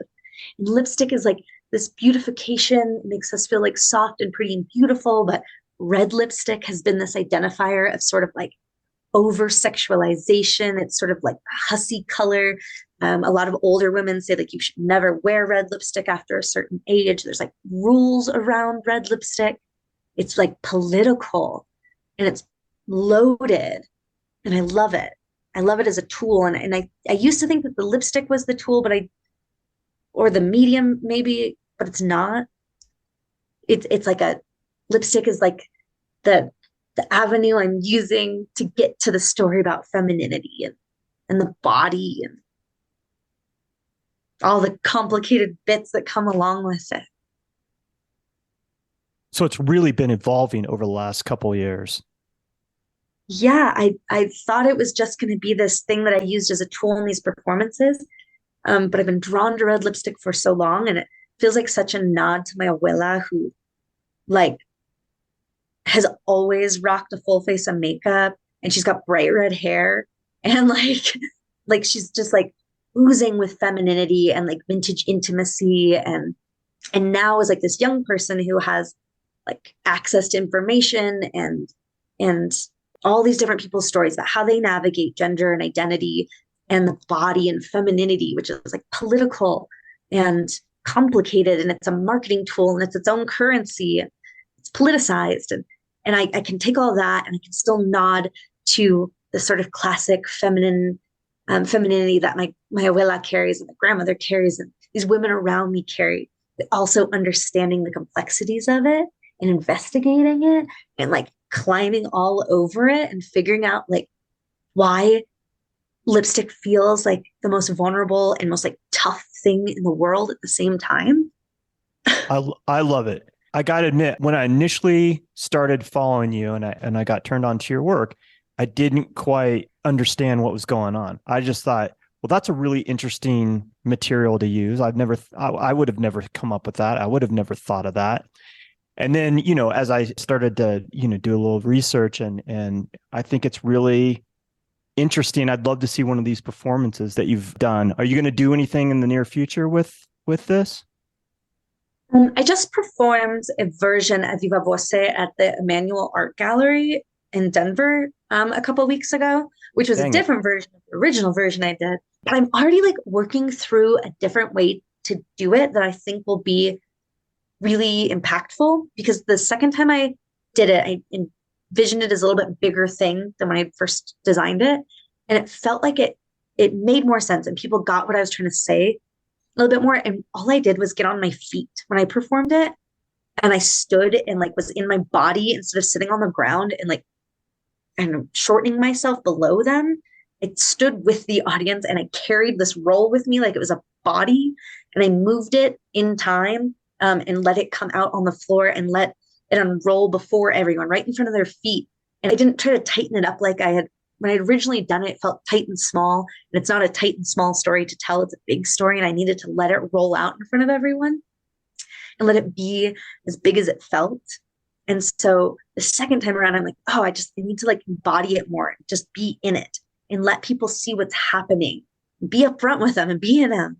And so the next time I perform it, which hopefully will be soon, I envision it as even larger. Like maybe I need to be like on a ladder or like the top of a building or something and let this scroll come down and like be as large as it feels to carry our family's stories, whether it's like recipes or chisme or just stories, things about their childhood or whatever. To carry on that story is a heavy, big thing. It is not this small, tight, teeny thing. It's a big job. And I want it to feel like a big job when you're standing in front of it. That makes total sense.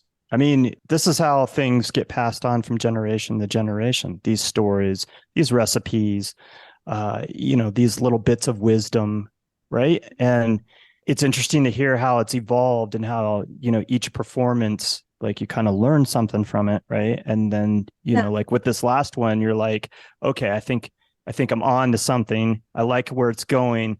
I need to make it so that, it's almost like the audience is interacting with you, right? Or participating in the performance. That's what really sucks people in. Exactly. Yeah. Like I said, I'm a constant work in progress. Like I'm figuring it out with everyone else who's watching it. Like that's the difference between theater and performance, right? It's happening in real time and it's a real thing. We're not pretending to drink the water. We are drinking the water. You're not pretending to cut your hair. You are cutting your hair. You're giving a real storytelling experience in front of people. So I'm learning as I go. And these new emotions come up every time I'm performing these storytelling pieces, and the way my body reacts when I'm performing in front of other people changes, and my heart changes, and I'm just learning as I go, and I'm figuring it out too. So I think the more I re-perform pieces that can be re-performed, some can't be, but these can be, and the more I'm learning how to better tell the story, have better access to the audience. So I'm not just yelling things at them, that I'm welcoming them into an experience and that they get it. Or at least are with me emotionally for just a minute. I want to talk about another body of work. This is pretty recent stuff here. This artificial veil. Talk a little bit about this. Yeah. So artificial veil was, I got this really unique opportunity to build a body of work for the Manitou Art Center.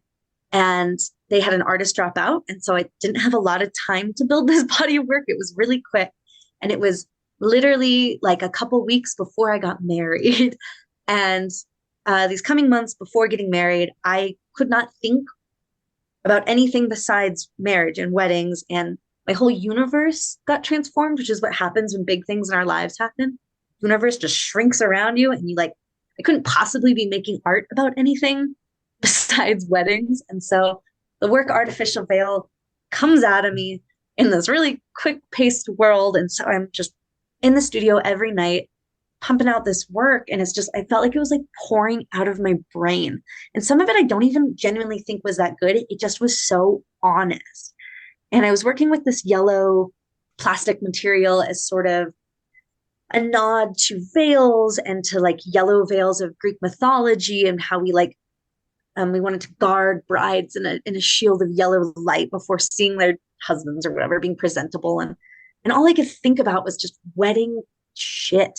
Like, it's like everyone has an opinion. There's so much stuff you're supposed to do. There's so much loaded energy that gets dumped on women in particular, and not men, it seems like there was these expectations and these conversations about all of a sudden having children that I never thought anyone cared about until all of a sudden we were getting married, and everyone had these different perceptions of who I was and what I was supposed to be doing. And weddings are loaded and they carry a lot of outdated stuff, and they carry so much beautiful, amazing stuff. And making those choices of what do we keep and what do we do away with is like the millennial story. Like, what kind of things do we carry into our new versions of ourselves, and what kind of things do we do away with that no longer serve us? And so I wanted to talk about all of that at Artificial Veil. I was using oysters as kind of a metaphor of the feminine body, and these shields and these veils and things I wanted to tear away from and things I wanted to welcome into my life, and this big new experience. And culturally, there's a lot of expectations for brides that I wasn't ready to navigate.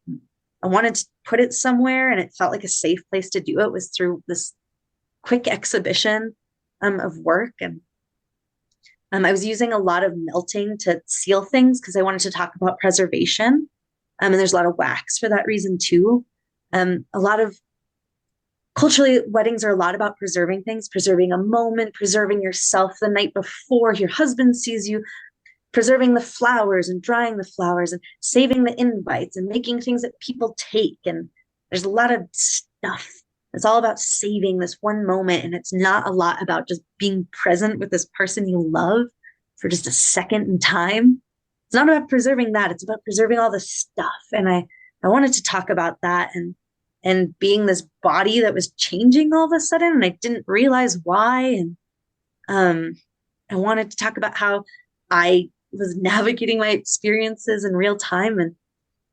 And so I did it here. And some of the pieces I ended up just giving away to people that felt really moved by these stories and felt I was telling a really honest story, and felt like I needed a place to kind of journal about my experience while I was having it. And the Manitou Art Center is a great place for that because it is a community center, and it's a little bit more laid back than your traditional white wall gallery. And there's a lot of room for experimentation and exploration and play. And they're really lovely people over there. And they were just telling me to do whatever I wanted to do. And I built some altar spaces around the room that kind of felt like wedding altars. And I had nods to my mother in her wedding dress, and other people in my family who'd been married, and preserved items from people in my family that I wanted to, I guess, honor in the work, and people who'd made me feel beautiful and loved and valued during this experience. And yeah, I would like, this is a wedding dress bow. It goes on like the tuft on your lower back. And I encased it in paraffin, soy, and Crayola wax, and then pressed these dried cloves into it. And cloves are supposed to be sort of this like protective thing, but particularly used way back in the day to keep brides safe on their journey to womanhood or whatever. And I thought they were so precious and beautiful, and this idea of protecting the bride and keeping her safe on her new journeys. And I used cloves all throughout the show, and clove oil. So the room was really, really fragrant when you walked in there. We were burning these beeswax candles. So, I mean, the room like hit you with scent when you walked in the door, especially because there was so much wax in the room. And it's these big glass windows, so the room would heat up, and it would heat up the wax. And it was so intense and fragrant. It was like being in a chapel. Yeah, these are all like bouquet stems, flower stems from bouquets. And I use those as like the holder of these little stories. It is honest, and it's really, I find it really compelling. I would have liked to seen again this work in person. I love where your mind goes. I love how you get these seeds, these ideas, and you just run with it. It's fearless. The work is fearless. Not only is it honest, but it's fearless, and it's complex. Like literally, we could spend 10 hours talking with you, and you're prolific. I mean, that's the crazy thing. You look at your website, and it starts pretty much with the potions and all the different things that you've done in the last 4 or 5 years. I mean, it's crazy. Thank you. I wish crazy I had in a good way. Yeah, I wish I could say like some cool art thing of like just like how inspired I am all the time or something, but I genuinely feel like I don't know what else to do with myself. Like I literally might just explode into a billion gory pieces if I'm not just doing something. And this is the only thing I know how to do.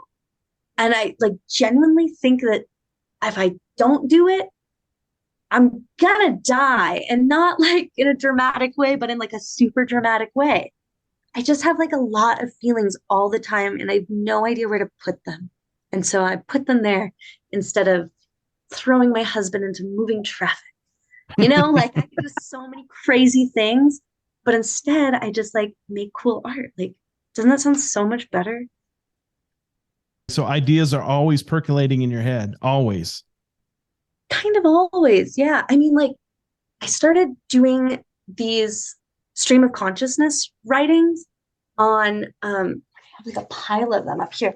Like these stream of consciousness writings where like every time my brain just starts saying stuff, I might have like a problem. But I just started writing it down and like this is an entire thing of notebook paper. So I'm just like constantly writing, or like if I'm not making something, I'm like, there's like words coming out of my head and they're just like dumping out of me at the speed of light. I promise I have a therapist. Like I'm not crazy, but like there's like just so much coming out of my head all the time. I don't know what to do. So I put it there. That's a good way to do it. Yeah. I think that's fantastic. Thanks. I really do. Like I have so much respect and admiration for what you do as an artist. I mean, it's powerful. And like I said, we could talk all night long about all the different, bodies of work. Obviously, we're not going to do that. But yeah, for people that are listening, go to Jasmine's website, go under work and just explore. And it's powerful, compelling, and amazing. Well, thank you. You're a poet and you recently self-published, was it? A book of poetry, of your poetry? Talk about that. Yeah, once again, I don't think there's anything that I have to wait to do because like these limited little lives, I'm just like exploding with stuff I want to do. And I was like, oh, you can just do this yourself. Well, done. I'm just gonna do it. So I literally put out 2 books this year on my own because I was like, I'm not gonna wait and ask someone else to do it. That's freaking boring. So I write constantly, almost more than I'm like making physical work because I think it's how I'm figuring out what the performances and things are going to be. And so I put it all together and I did these, and I make a lot of zines and stuff too, like smaller, kind of like handmade, more low key, accessible stuff too. And so I just kind of like amped them up and made them shiny. And now it's like I can share my stories in another way, which feels super special. And because I did it myself, I can keep the price really low and make it accessible. And I can just give them to people, which feels really good. Cause like, I don't have to like make a publisher happy or anything. And just like one of my homies edited it. Like it's so, I don't know why we're just waiting to do things all the time. Like, no, I'm just going to do the things. So anyway, so I put these 2 books out. We just try again in another deathbed. And they're both filled with short poems. A couple like a little bit longer ones. For the most part, they're all just short poems about my life. A lot of them came from like drunk notes app ideas or writings on like little sheets of paper, or stories I developed during COVID when I was spending a lot of time alone doing a lot of writing, because there wasn't a whole lot of options for performance or stages or things I could do the things I needed to be doing. So poetry was a really good outlet for me. So I kind of compiled all those into here, and now here they live. How did you go about publishing them? What was the steps? I mean, I had them all like kind of written and ready to go, and I was essentially going to produce it on my own, just like self-printing and everything, and just kind of going the zine route, which is what I've kind of done in the past. But I didn't know that, is it KDP Kindle, Amazon has their own self-publishing program, and it is so user-friendly and accessible and easy and idiot-proof. It's incredible. And so it took me like, I don't know, like maybe 2 weeks to really figure out how I was going to do it. And which is a lot less time than waiting to send books off for someone to tell me they like it or don't like it. Because I don't care if they like it or don't like it. I like it. Like, but I just did it. So people can go to Amazon and purchase your books? Yeah, or they can go to like, there's a bunch of galleries in town that carry them. A couple bookstores, mostly all in Colorado Springs though. But yeah, you can get on Amazon. Or if you just DM me on Instagram, I'll send you one. Nice. Just how to send you one. So what do they cost typically? I don't actually know how much they cost on Amazon. I think they're like $18. They have like fees and stuff if you buy it through there. Yeah. If you buy them at the art gallery, they're $15. And then I think at the bookstore, they're $16 because they have fees too. That's cool. Yeah. That's really accessible. That's the idea. I mean, I'd rather put the poetry in the hands of people that want to read the poetry instead of it just living on my computer. Like, that doesn't do anything. That's brilliant. I love that idea. And I love the fact that you're just like, screw it. Why wait? I'm going to do it. I'm just going to do it. Yeah. I love that. I really like, oh, this is going to sound so sad, but my father passed away a couple years ago, and it gave me this, like, it was very sad, and we had a very complicated relationship and whatever, but it really did give me a different perspective on waiting for the right time to do things and waiting for permission from people to do things, and in not a sad way. It's like, it's very much like a new light on life kind of thing. Like, I really think that there is not enough time if we just wait for people to say that something is good enough to put on the walls or good enough to publish or share with the world. Like, your stories are already good enough. Your stories are already interesting because you made them. I don't know why we feel like we have to wait until the perfect opportunity to do it. Maybe there's some waiting game if you're trying to get into like DIA or the MoMA, or right. There's a waiting game to it, and there's a sense of professionalism and success that stands with that. But if really what you care about is sharing stories, doing something that feeds you, then why are we waiting? Right. With accessible outlets to do it. At least I feel like I have accessible outlets to do it, and I'm very privileged in that and access to do it. I mean, I had 2 weeks time in an Amazon account, so. That's cool. I love it. So the little bit that I've seen, like on your Instagram, because you've posted some of these poems, I've really enjoyed. So I was wondering if you wouldn't read something for us. Yeah. Either you can choose, or I love this poem that you wrote for share. Oh, yeah. Let's see. Oh, that's not on this one. These are my copies, and they have notes all over them. Okay. This one's called For Share. The first thing I have to tell you is that this is all a lie. I'm standing naked in front of the box fan because it's Colorado July hot, like dusty hot, like rotten hot. I'm eating a cold crab rangoon and listening to my neighbors fight or fuck. But either way, it doesn't matter because this is all a lie. I listen because I am enamored by human bodies doing human body stuff.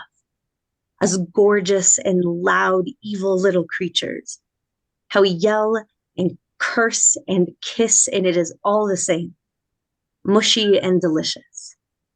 I listen and close my eyes, and I think about how I have always been someone who likes to be grabbed up and totally submerged in love. Totally crushed by it. How that is all I have ever wanted. I put my mouth extra close to the box fan and sing into it like a child playing pop star. Do you believe in life after love, after love, after love, after love? And the neighbors go silent. I love it. That's It gave me great. chills. I think it's just like they're more personal, and some of it's quite dark, but a lot of it is like a little bit like, it's funny that we're these like weird little bodies that do body stuff, and I want to point it out and make note of it, and I'm paying attention, and I'm looking at how we function, and it's kind of funny and gross and weird, and it's not super pretty or pristine like a lot of art can read, and poetry gives us this opportunity to like let you sit with the things that are vulnerable and dark a little bit. And some of the poems are quite dark, and they pretty exposing for things that I've experienced, and I still feel like it's a safe place for them to live, and I can share them with the world.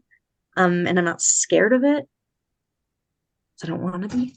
I love it. I totally relate to that. I think I've thought about this a lot recently, about how weird our bodies are. and what it encompasses being a human and all the processes. And it changes, as you get older, your body changes and the processes get weirder. And, yeah, I love that poem. Thank you. When I read it, I was like, wow, that's right on. Like, I'll put that up against any of my favorite poets, Bukowski, fuck. That's great. I'll take it. If you put me we'll put in the same boat as Bukowski, then we're good. Let's go. Let's go. That's amazing. Yeah. And poetry and the art and the performances, they're all the same house. They're just all hanging out with each other. They're just different versions of those stories. Yeah. I love how it's all intertwined, There's no delineation. It's just all part of the whole experience. I can't really figure out how to separate them, so they all got to live together. Nor should you. That's good. Yeah, I think you should leave it like that. I think they should live together. They form each other.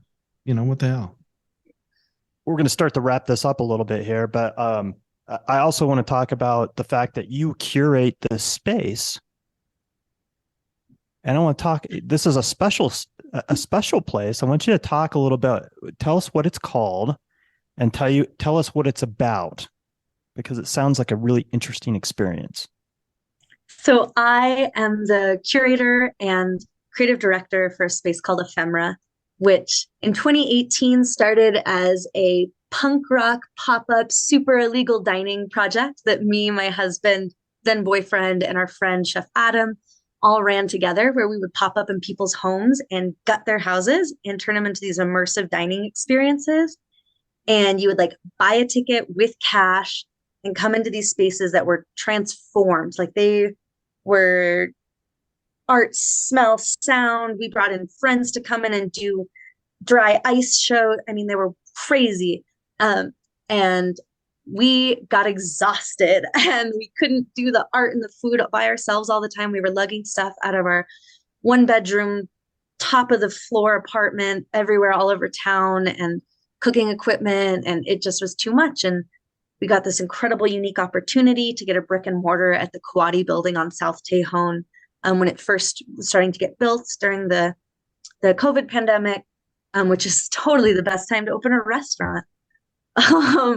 And so my husband, Chef Ian, he runs the food side now, and I run the art side. But instead of me doing all the art all the time, I now employ other artists in our community. So we have a functioning art program that I get to curate and run, and our artists keep 70% of their sales, and we take the other chunk to help support them and help them build cool stuff. We do art dinners for the artists. So the chefs work alongside the artists to build these ticketed experiences where each course is either representational of the content of the work or the colors or the patterns or the vibe. You can buy tickets for these experiences. Otherwise, you get to come into this space that's open 6 days a week and only open for dinner. And you have these beautiful, ever fleeting dining experiences immersed in beautiful artwork. Their menu changes every single day. So the chefs are constantly pivoting and working creatively and experimenting. Sometimes it's a hit, sometimes it's a miss, but it is always beautiful and wild and unlike any other dish you're going to get in this town. So Ian handles all the beautiful culinary stuff. I get to handle all the beautiful art stuff. Slightly less old school and punk rock, a little bit more formulated now. We have an actual program, but got to curate a lot of really badass artists. We mostly focus on bringing in women artists, emerging young artists, queer and BIPOC artists, because they're the people who get shown the least in our town. And then I also get to curate a space inside of Quaddy called the Mezzanine. And we curate mostly emerging artists, graffiti artists, urban artists, stuff like that, that isn't quite to the point where it's ready to have a full solo immersive exhibition, but it's still in the works. So there's different spaces where you can see the work and kind of get different vibes, but it is literally always changing. It's ephemeral. It's a fleeting moment. So every time you go in, it's going to feel and look a little different, which is super cool. And the chefs work insanely hard, harder than anyone I've ever met in my entire life, to ensure that guests are getting these unique, curated experiences that are so special because you get them once. You sit and you eat, and the moment that you get to walk away with is the bread you broke and the wine you toasted with the person next to you, and nothing more. You just get to sit in this moment and be really, really present. and that's it. And that's really, really special when we have this kind of Americanized culture of like eating fast food, and which is not terrible, like whatever, like eat what you want, but like there's a quickness to it. There's nothing special about it. It's about sustaining and fulfilling, your human needs to survive. And it's not about the moment or the experience or the memory at all. And this is. So I get to have a part in that. And that's really cool. Amazing. Thank God you have the energy that you do, because it's like it's a labor of love. Like I feel filled up when I get to do this stuff. I get to give walls to people in our community that need walls, and I get to help put money in their pocket, and I get to help them also envision what their work could look like on a larger scale or in a more immersive scale, or do things that they maybe previously have never had the opportunity to. That is a privilege I do not take lightly. I get to do that. Like, that's insane. I get to do that. Like, why wouldn't I? It fills me up. It makes me feel whole and worthy and good. And, I'm not trained in curation. I think I've worked in galleries a long time, but I just, I'm learning as I go, just like they are. I'm just good at giving people access, and I'm good at helping people find their voice and tell their stories. That's it. That's all. I love the concept of this restaurant, and that you're a part of this with your husband, who's the chef. And it looks like you're going to be showing work there June through August. Yeah. So I was like, I don't really want to show there. Like when we first opened and we didn't have a lot of resources, me and some friends like painted some big panels for the space. That was fun, but really didn't see myself exhibiting there because it's not my job there. My job is to help give people walls. But we had a little artist adjustment, and I couldn't justify giving someone that short of a period and not being able to do like an art dinner for them or any other events. Like, it was just too short. And so I put myself in. And so we're going to see. I'm going to kind of bring some poetry into this space. I'm doing these large scale poetry scrolls that will fill the whole room. It'll be very immersive and literally like sitting inside the pages of a book. If you could get shrunk down and sit inside words. And I think the chefs have some ideas of how it could fit in there too. And I'm just going to make it really cool and fun because I can. So I'm going to. It's just a short while, but I probably won't show it ephemera again for a long time because there's too many artists that I need to get on those walls to justify it. So is that what you're working on right now? Probably what I should be working on right now, but there's so much going on. I am teaching like 1,000 classes this summer through Novus Mortem and the Bemis School of Art at the Fine Arts Center and some other things. So I've been like really envisioning cool stuff to do because I'm mostly working with kids. And so I want to be like a really cool summer of classes.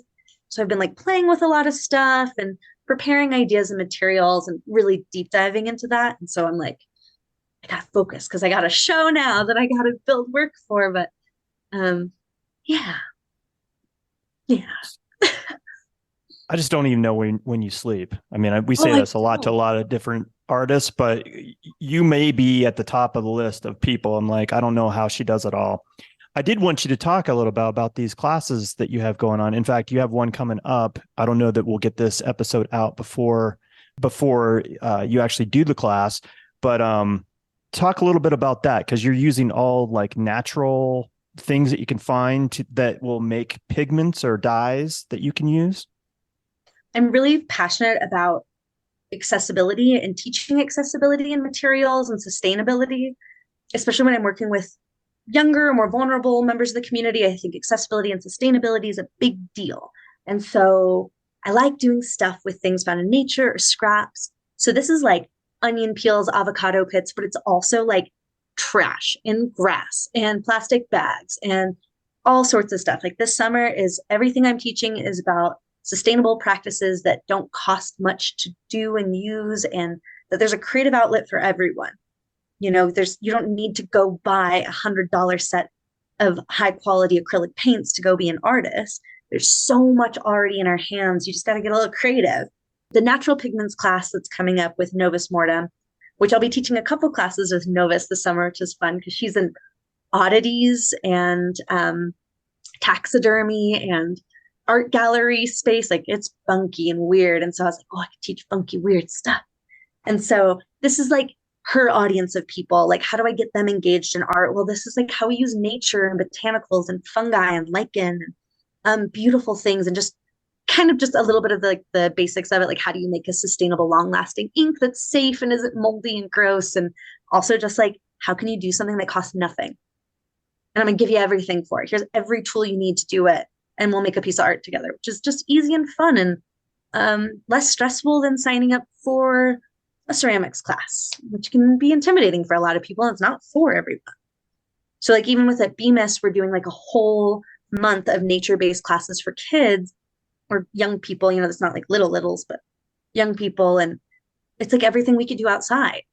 You know, you don't have to sit in the studio classrooms the whole time. You know, they're like 10 years old. Like, let's go like play with dandelions, and how do we do smashed rose petal art, and you know, all sorts of stuff. Like there's ways that can be accessible and fun and messy and expressive, and let them get a little weird and messy, which I love.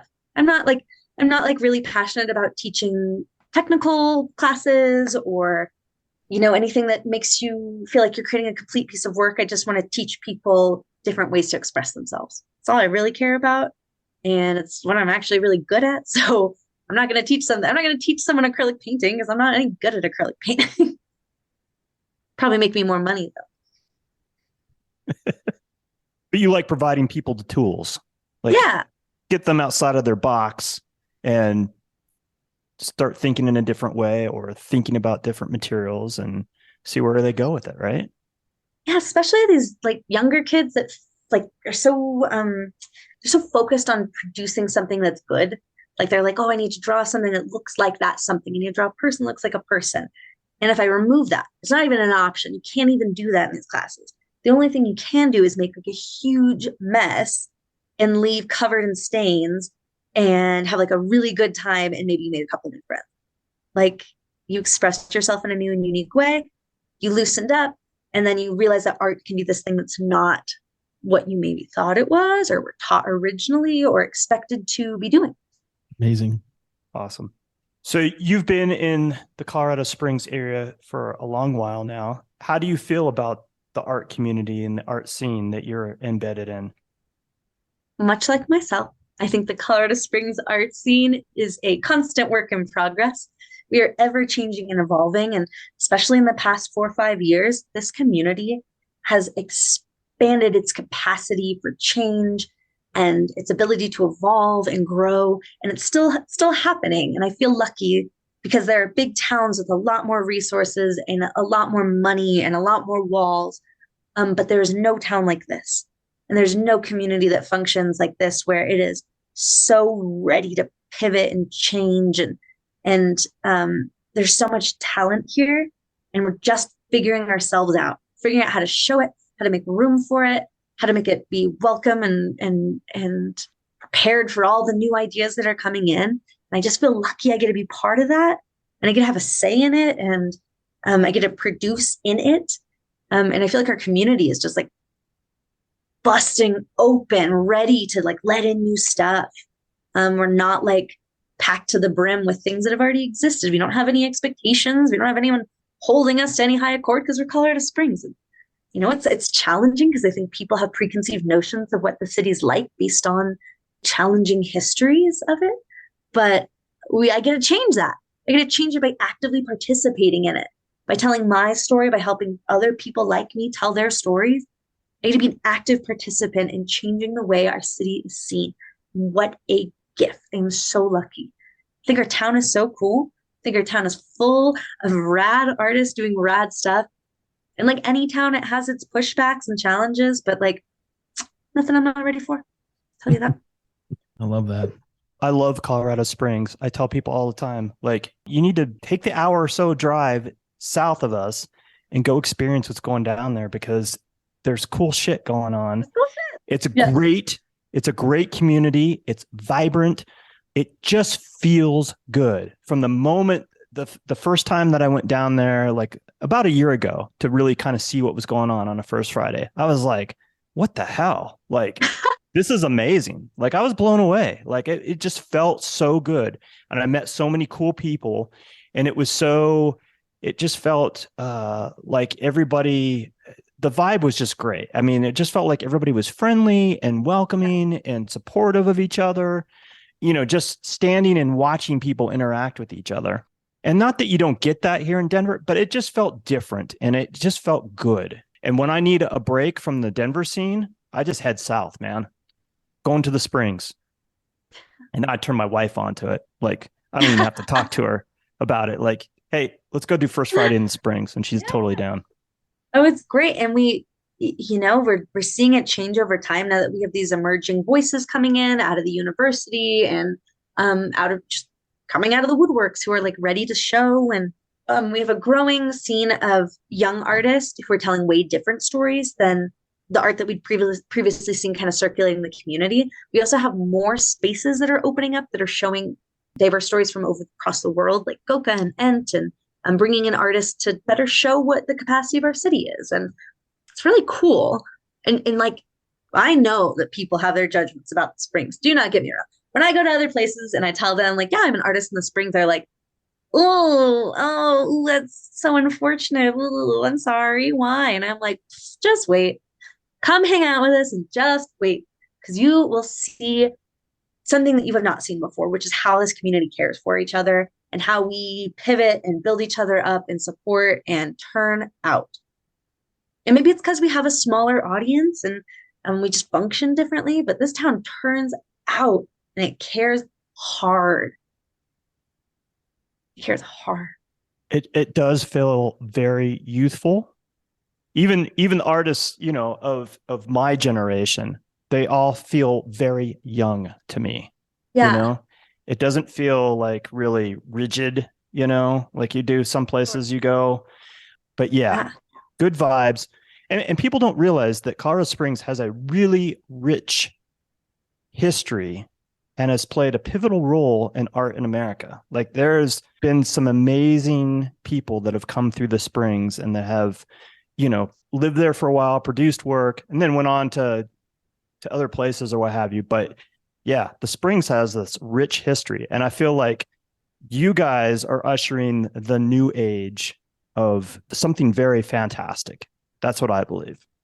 I think so too. I think this like new guard of makers is changing the face of what our community is. And not to say there's not space for, these older community members who've been making art here for a super long time. Of course there is. Genuinely important, but I think it's really important that we're noticing the shift of emerging voices of people telling new and fresh stories and that they have space to do so, and acknowledging that we can have artists of all age. I mean, look at True North. We've got artists from all different backgrounds, all different age groups, all different storyline in one room together, and it feels cohesive and comfy and correct and good, and that we can all sit side by side and tell our stories and feel safe to do so. And that's not the truth for every community, but it's the truth for ours.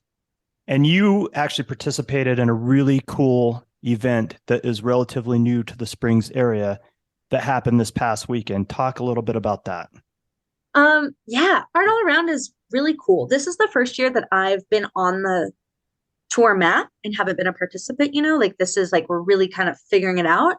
And it's essentially artists opening their studio doors to the community and saying like, come peek behind the doors and see how we make what we make. And it's kind of like exposing and vulnerable, and like you're like ripping your little heart open. You're like, come on in, come explore.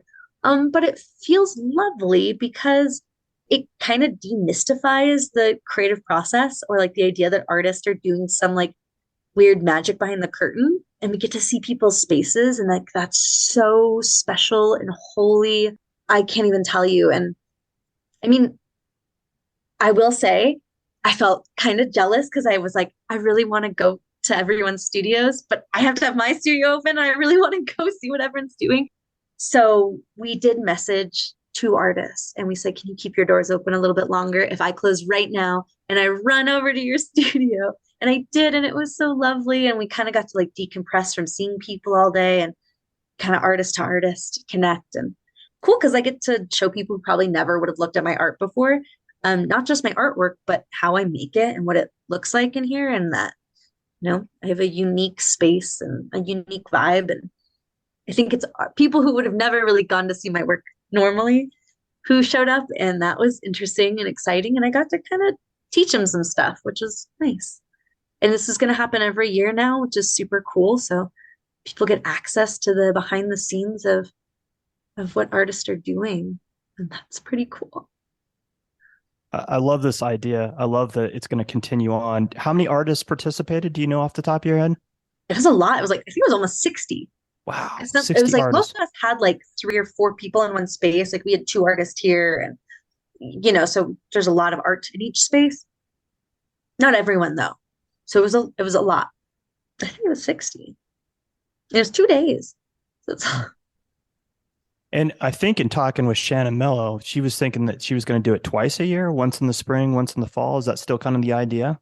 That's what I heard last. So I think so. So we'll see. I think next time I'm not going to sign up. I want to go see it.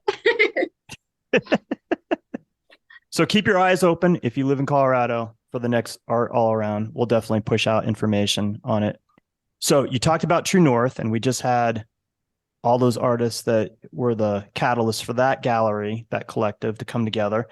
What other galleries around town do you show on a fairly regular basis? Thus far, pretty consistently, I've been doing performance with the Kreuzer Gallery. They're kind of one of the highlighting spots for performance artists performance art to thrive. She always has a stage. She does like quarterly performance exhibitions and displays, and she invites performance and sound art and video art almost into every single show she has. She's created a stage for performance artists to really thrive in our town. It's pretty special. And so I have great love for Abby Kreuzer and the platform she's helped me, climb onto, and the support from her is immeasurable, especially for someone who does not create the most marketable 2D works. I'm not making a whole lot of framed stuff on walls. I present mostly in performance spaces, and that's not the most money maker big artist to bring into your space if you're a gallery. So she's put a lot of trust and faith in me and supported me a lot. Her and Gundy with G44, they share walls, and they both consistently given me a platform to express myself. I mean, there's not a space in town that I don't feel like doesn't have my back. If I came to them for about anything, if I needed it, they've got me. And yeah.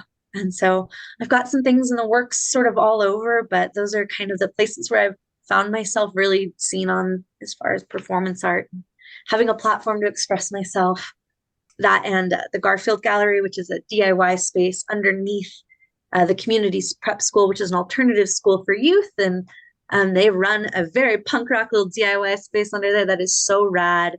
And they're in the works of opening an additional space up on the Nob Hill Urban Arts District off Platte. And everything is real down and dirty and just the way it should be. They got good walls, good vibes. And he has never said no to anything I've ever asked him, whether it is like, I want to tear your space up and turn it into like a children's bedroom, and I'm going to hang nightgowns from the ceiling, and I'm going to rip out all your light bulbs, and they're all going to be pink. And I want to put lipstick on the walls, and I want to do this. And he's like, okay, because he just thinks artists deserve that. And he's an incredible resource for our community. And Brian Trine is just a powerhouse for this community, and a place that I have felt safe to express myself and also make really exploratory work that isn't, once again, trying to fill a sellable niche. And I'm not trying to make anything marketable. I can make it as honest and down and dirty as I feel like I need to. Garfield Gallery, it's been a space for that. That is a space that champions artists and helps them succeed. Yeah. Shout out to Brian and all he does for the community. That guy is another amazing person in the Colorado Springs art community.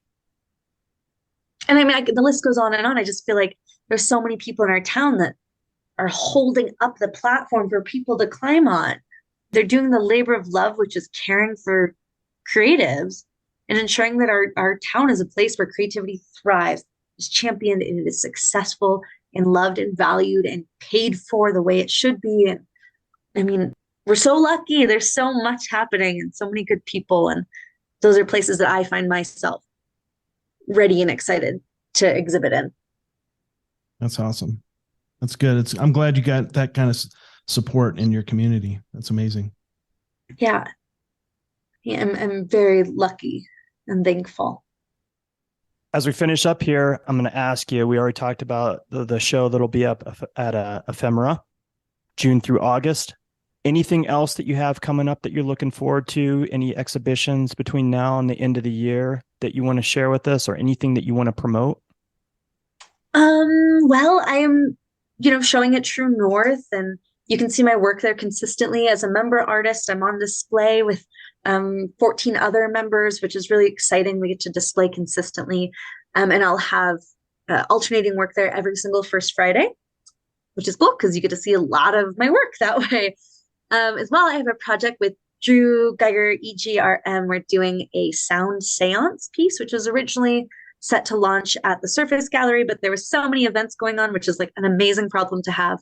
So we've bumped it a little bit further into the summer, but it is a hive orchestra with movement and collaborative sound making and loop recording. And I think it may have a space to live up in Green Mountain Falls here soon. So stay tuned. As soon as I know the details, I'll share them. But it's a collaborative performance art piece that, it's not mandatory to collab or be part of it, but you can, which is cool. And it's nothing I've ever done ever before in my entire life.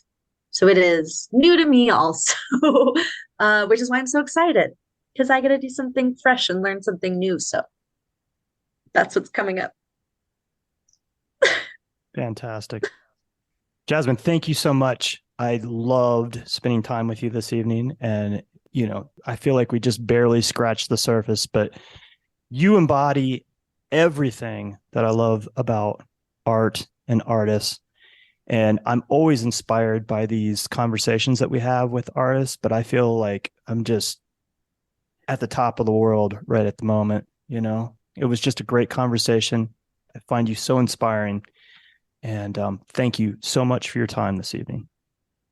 Thank you so much. I mean, having a platform for artists to share our stories and express ourselves and be honest and talk about what's happening in our lives is integral to how we create strong communities. And I deeply appreciate you giving me a space to talk today. Well, I love your passion. I love, your energy. It's amazing. I'll be watching for you and seeing what other fantastic things you're up to. So thank you for sitting down with us. Like Todd said, this is just so important to share this with the world, what people out of Colorado and what you're doing. So thank you for taking the time to sit down with us. Appreciate it. Oh, thank you so much. Again, be sure to follow Jasmine on Instagram at Jasmine Runs with Scissors and check out Jasmine's stunning work at her website, JasmineDillavou.com. Look for all this and more in this week's episode notes for the Tenant Podcast. I'm Todd Pearson. And I'm Wes Brown. Have a great week.